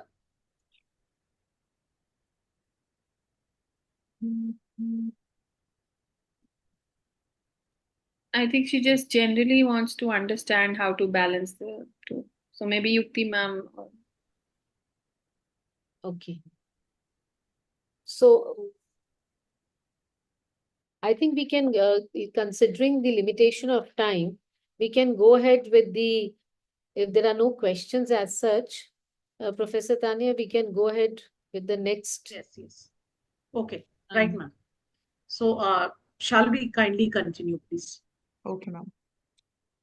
So we are indeed gaining a wealth of knowledge today. And now I invite Dr. Puneet Rahi to summarize the session and address the participants of the session. Thank you so much, Shalvi. I must congratulate the entire CTPT team and Dr. Tanya for selecting wonderful papers which were quite varied in their approach. We have got papers talking of each factor which contribute to the policy framework planning in terms of having quality education, in terms of inclusivity. So if I go paper by paper, the first paper, which was by Reena Unyal ma'am, she talked about Viksit Bharat. Viksit Bharat is a most popular concept that is being developed in across the country in varied uh, fields of education, or be it planning, or be it administration. This is something which we are looking at for the coming years till we achieve 100 years of our independence, so 2047. So that's the vision we have. Of course, ma'am already highlighted that we have to have teacher education programs which should be aligned to this vision, because when we say Viksit Bharat, we are also talking about technology. And I do not know how much are the audience here aware of the fact that NCRT is already running a lot of platforms which is talking of inclusivity, and out of which one is the Indian Sign Language, which we are really popularizing. And there is a channel on it. There are various programs which are live telecasted. So that is the kind of thing which we are looking at. And when we say innovative ecosystem, the initiatives taken by the government are plenty. I don't know if you've heard about what are the new initiatives, the PME Vidya channels, the Diksha platform, the Nishtha platform, and there is something called the Apar ID, which is soon going to come in, which is going to help us channel all kind of students. The Prashast app you must have also heard of, which talks about channeling and screening students for various inclusive, practices which have to be adopted in the school. So that was one thing. If you could just excuse me, I have to put my laptop on charge. Sorry.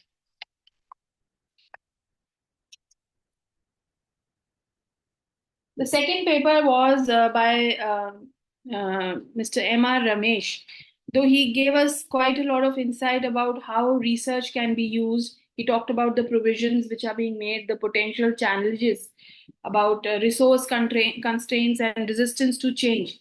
So I think that teacher mindset, student mindset, we are already trying to address through ITEP, which is going to integrate all the aspects of looking at education and the classroom as a place where everything is addressed. And when we say inclusivity, when we say equality, when we say equity, we are talking about enhances access for everything on basis of gender, on basis of your, CWSN needs. And what I feel is in his presentation, he could have included some more examples which would have associated with what he was trying to say. A slight correction which I would like to tell you here, the National Assessment Center is named Parak and it is not Samagra. Samagra is a centrally sponsored scheme where I am a part of the scheme, and Parak is one of the interventions which has been taken to enhance the assessment across the country. So yes, Parak is also looking at, when we are coming out with holistic progress cards, we are looking at the differentiation of learning, in which we are talking of gifted children also. We are talking of children who need special attention while being taught in the class. So I feel though there were a lot of valid points raised here, but they were more of a theoretical perspective. And if we could have had some insights about his own experiences into it, it would have had more value. The next presentation was by Ms. Ruchi Bajaj. A good understanding of language across curriculum. This is very important. Language is something which helps you establish a connection, establish a rapport with the person you are talking to, or be it verbally or non-verbally. When I was teaching in my BA days, languages cross curriculum was one of my subjects which I taught. So I know the significance of it. So probably you could have brought in the features of, and when we say lifelong learning, because her paper was connected to lifelong learning, of course, we need to have good language understanding, but we could have also further brought in a point where you could have talked of the range of skills when you said 4 modes of communications can be enhanced through language across curriculum and lifelong learning, how this communication can also be addressed in terms of enhancing understanding of inclusive practices. So how I can use the language for a different situation. If there is a slow learner in the class, how do I address that child? And if there's a gifted child, how do I make that gap less through language? That perspective can also be brought into your paper. Otherwise, the presentation was pretty good. And the next presentation was by Ms. Deepa on career guidance along with Dr. Tanya. So I like the concept that you said that no one should be left behind. And also you highlighted that how career options should be, more career options and exposure should be brought forth for the understanding of people who can have variance in their choice of careers. And career guidance is, of course, a key factor which has been taken into consideration for policy framework.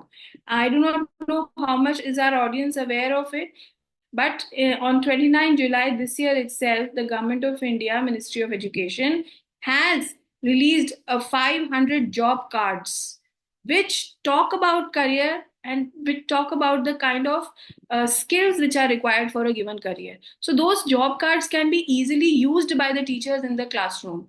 This resource has been made along with UNICEF and NCERT. So career guidance and counseling is immensely important now, because there are many trades, many professions which are not given a good eye, which are not looked upon as something which are blue collared or white collared jobs. So that kind of inclusivity, because we have to talk of, we have to talk of the different mindsets, the different, like we said, multiple intelligences. So any child can be good in any sphere of intelligence, and that kind of perspective has to be brought. And of course, another point raised here was quality of counselors, because, and again, I will connect the quality of counselors to language and communication. So all these factors have been really highlighted across various papers. And there was another concept talked about social mobility. So when we say social mobility, we are not just talking about traveling and international traveling. We're talking about the hierarchical increase in our social status. So when we have better career guidance, if a child is doing well in, say, mathematics, but we are pushing him towards arts, so the child will not gain that kind of social popularity the way he will gain in his own field. So all these things can be brought into the practice. Next presentation was by Dr. Rachna Sharma and Ms. Anushka Sharma. I think a very well presented paper in which you have given us the various objectives were to evaluate the implementation plan of NP, how to critically assess the effectiveness of different parameters and categories which NEP addresses. And there was also talk of evidence-based research. So first thing which I would like to tell here is that NEP is coming after 34 years. That narrative has to change to NEP 2020 is the very first policy of the 21st century, which talks of the needs of the 21st century. So I think we as educationists have to bring in a more positive narrative about, instead of highlighting the gap. Of course, education was being addressed. It wasn't that education was left in the lurch. We had the Plan of Action 1992. So there was something which came in between. There was a gap. But let's have a positive narrative for the youth that it has to be the first century which addresses your aspects of learning and our styles of teaching. So that is one thing which I would like to, request the researchers to look upon and bring it into their paper. Then another aspect in this paper should have been the mention of multilingualism. When we are saying inclusivity, when we are saying no disparity, when we are saying diversity, like Professor Yukti said in the beginning, diversity becomes one of the most important component of inclusion. So when I'm talking of privileged and the underprivileged and the underserved, I have to bring in the factor of multilingualism. So when I'm providing that whatever resource I have in various languages, I am enhancing my reach. I am enhancing the lifelong learning practices which the people can use in their life. And of course, technological interventions, like I just said, that PME Vidya, there are a lot of channels which are being, which are telecasting literature and content in various languages in order to reach the people in the core, not only in the core, in the remote. So that is what one of the points that you had addressed about reaching out to the underprivileged. The last presentation was by Ms. Pravesh, Lata, and Ria. What I liked about their presentation was that Ria was citing references and examples from the field, which helps us connect more to what has been said in the paper. So research always should be evidenced with the examples from the research. So when we say government, what I understood from the barriers that Ria was trying to create, the structural, financial, socio-cultural, and political, when we say government, we must always understand that education being on the concurrent list becomes a practice which is to be adopted at state and central levels. So it isn't that the governments are not working, they are working onto it, but how effectively are they going down into the field? Of course, she also highlighted the same point that there can be various barriers to achieving the desired outcomes in terms of, aligning the SDGs with the inclusive practices that we want to put. So now that I have been on both the sides, I was an educationist 20 years, and now, I have taken a role which is more review and critically analytical based. So I understand that it is very difficult to reach out to the grassroots, but it's not impossible. And efforts are being made. So to sum up the entire thing, the idea that policies have to be foresighted, policies have to be inclusive of every mindset that exists in the country, has been addressed in all these papers. And I would congratulate each presenter for their effort and for their presentations. Thank you so much. Let's all come together and work towards being inclusive. I was just from your presentations, I was just trying to look for an acronym which can actually sum up what I want to say. So the only thing which came to my mind was, DEAR, DEAR, D for diversity, E for equality, A for awareness, and R for respect.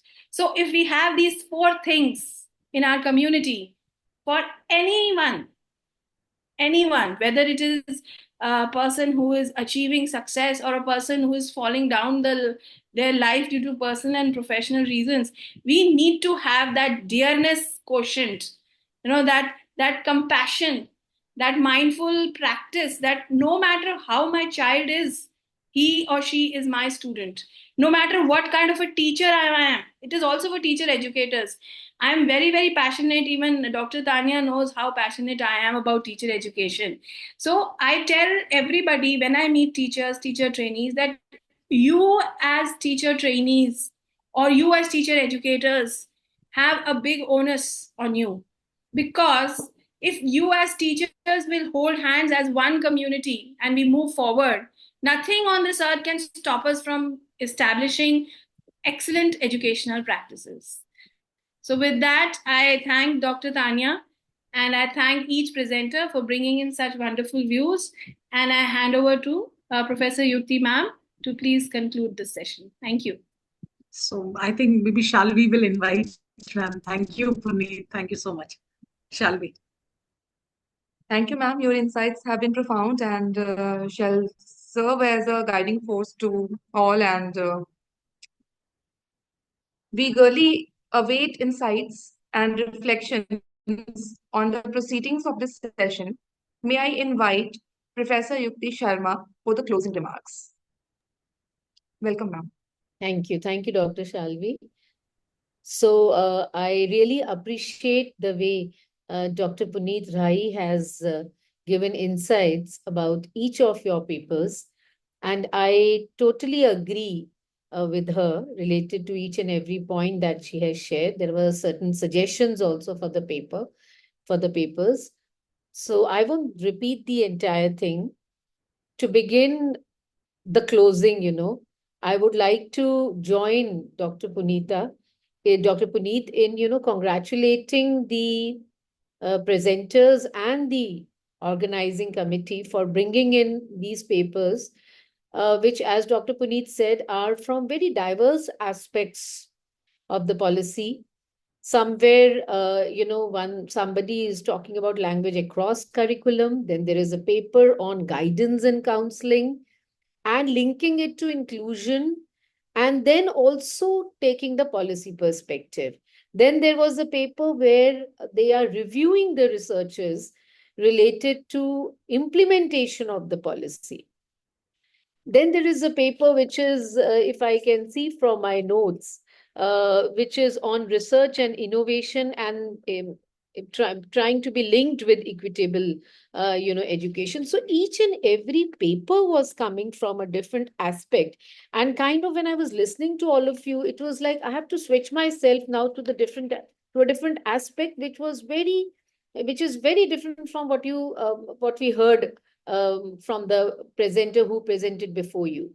So this is commendable, giving this kind of a platform to the researchers who are working so intently and so rigorously on the papers. So the first congratulation, of course, goes to the organizing committee for providing you with this platform where you could share your ideas, share your hard work. And of course, the second goes to all the presenters. I know they have a Best Presenter Award, but all the presenters, they have presented from their own perspectives, from their own areas. And each presentation was worth not only listening, but also internalizing and thinking about it. So I will take a day or two, and your ideas will keep coming in my mind again and again. I mean, this 1 hour or 2 hours is not enough for me to internalize what you all have presented. So it's just a beginning for me. You have given me lots of ideas. I've learned a lot, I would say that, from your ideas, that what are the various possible ways in which scholars like all of us are engaging with the policy. That is very, very interesting. So I once again would like to thank the organizers for organizing this event. There were certain questions in my mind. So one or two questions I would like to say that, I won't give the specific questions because of paucity of time, but some suggestions, of the generic nature that I would like to say is that maybe it's because of paucity of time that whenever you are bringing 2 or 3 ideas on an interface, do try to establish connections between the two, linkages between the two, and then go somewhere in some presentations, those linkages I was missing. Although it's a very challenging task to bring 2 different aspects and then try to see how they connect to each other. But that's again, I'm saying it's a generic suggestion that I'm sharing, which may or may not apply onto your presentation. It's not for all of you. The other I was saying, as I said in the beginning also, when you take 4 aspects, policy, research, theory, and practice, so when you are making a presentation, always see that from which stance are you talking? Are you taking a policy stance, or you are taking a stance from the practice, or you are quoting some research? So in your slides, if you're talking from the policy, do mention the page number of the policy document that you have taken. Do give the reference of the policy document from which you are taking that excerpt. And if you're taking it from the research, then do give reference to the research also, so that we know that this comes from the policy and this comes from the research, or anything that has come from your experience, that also should be separately stated in such a way so that we know. So this is one, again, a very generic suggestion that I would like to give to all of you, that these stances should be very clear whenever we are presenting our ideas. And I would end by saying this, that inclusion and if we talk of equitable education, or we talk about addressing the diverse needs of learners in our country, I again agree with Dr. Puneet that all of us have to work together. Although we all are multidisciplinary, we are working from our disciplines, but we have to become multidisciplinary by coming and joining hands with other disciplines and other perspectives, so that we can work together towards inclusion.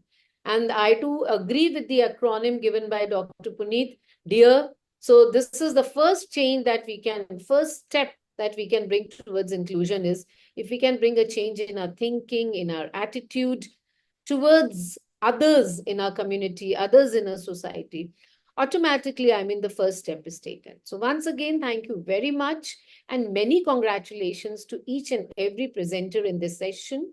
All the very best. Thank you. Thank you, ma'am, for your insightful closing remarks. Your words have provided us with a profound perspective on the significance of this session. Thank you so much. And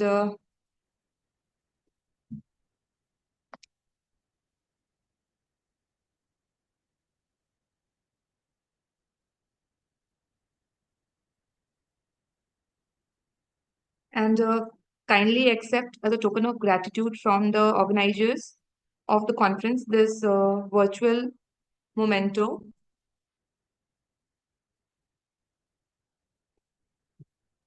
Thank you so much, ma'am. Thank you so much. Though we are gathered virtually here, our appreciation is no less heartfelt. As a token of gratitude, I would like to present a virtual memento to Dr. Puneet Rahi from the organizers of the conference.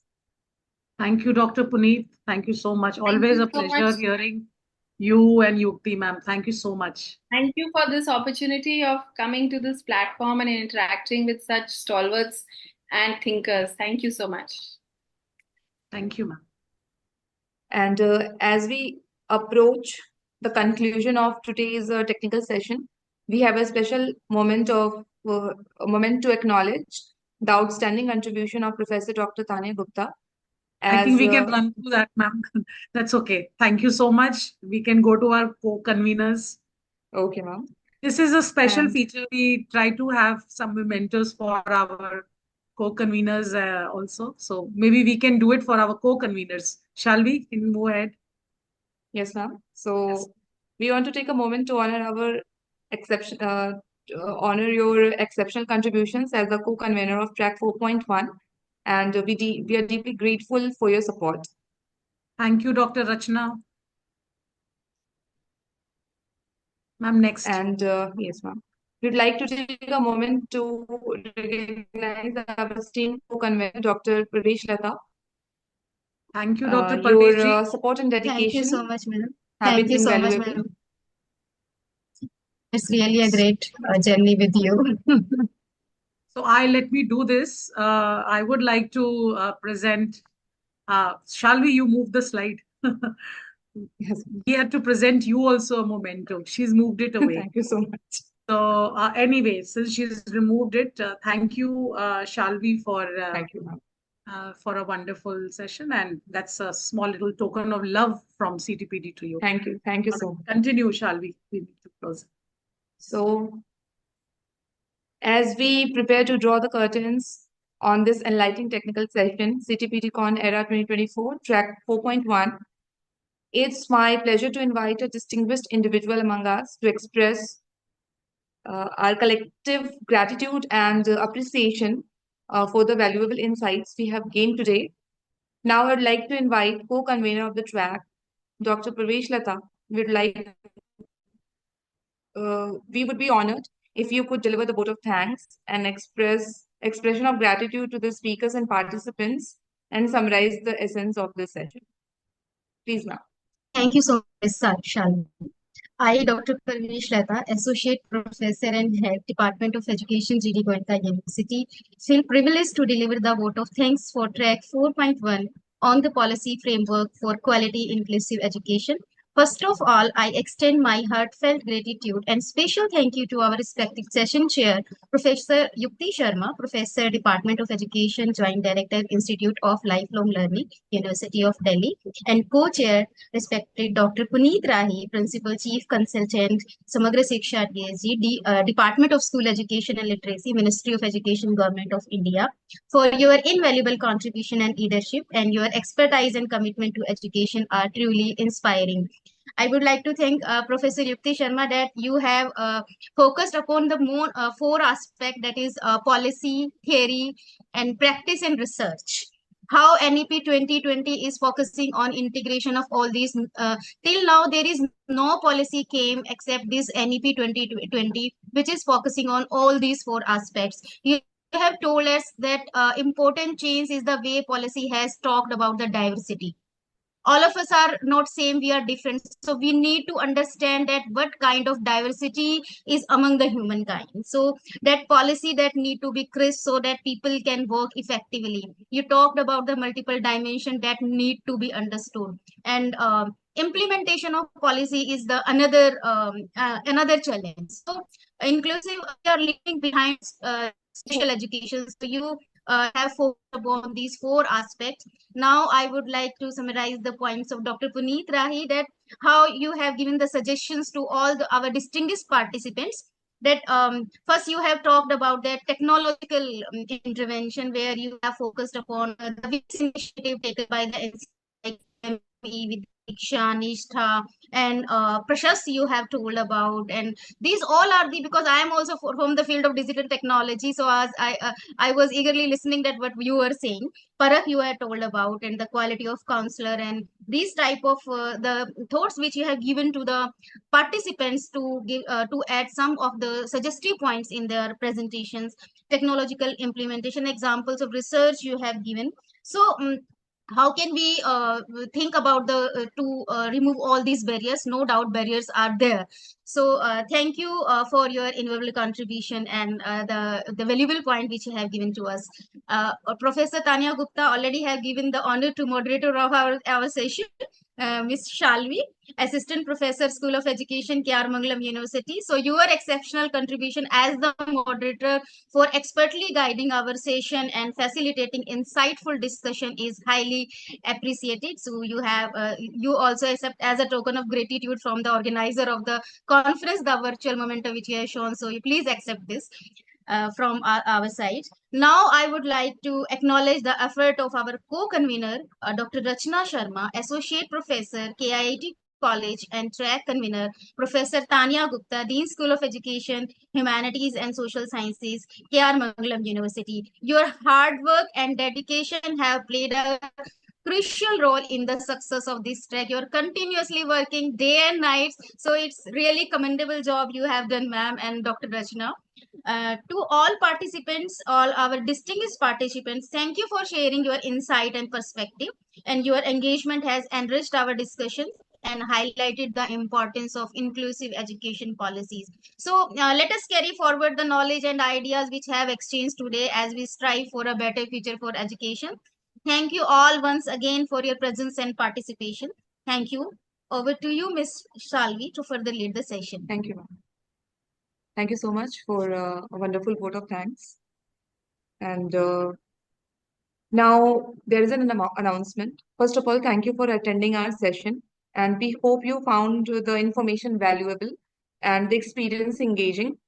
To ensure we continue to move and meet your expectations, we kindly ask you to take a few moments to fill out the feedback form that will be shared. Your insights and suggestions are incredibly important to us and will help shape our future sessions. And with this, we conclude this remarkable technical session. Knowledge is a journey and not a destination, and each step brings us closer to a new horizons. Thank you for your active participation and unwavering enthusiasm. Enjoy the rest of the sessions at the Ctpdcon Era 2024, and may your pursuit of knowledge continue to shine bright. Thank you, everyone. Thank you so much. Thank you, ma'am. Thank you, Puneet ji. Thank you. Thank you. Great, ma'am. Thank you so much. And I hope you could decide on some person whom you can accord the best paper present. I'll connect with you post the session. Yes, Maybe. yes. I think Yes. I and Dr. Puneet need to connect. If you can Sure. facilitate I that. will just share the number, Yes, ma'am. and And talk. thank you. Thank you so much. And the feedback link is already there in the chat box. All those who are paper presenters or participants, kindly submit your feedback for our improvement and how you found the session. So thank you, ma'am. Thank you so much. Thank you once again. Thank you, Dr. Shal. Bye. Thank you. Bye. Bye, all Bye. presenters. Bye.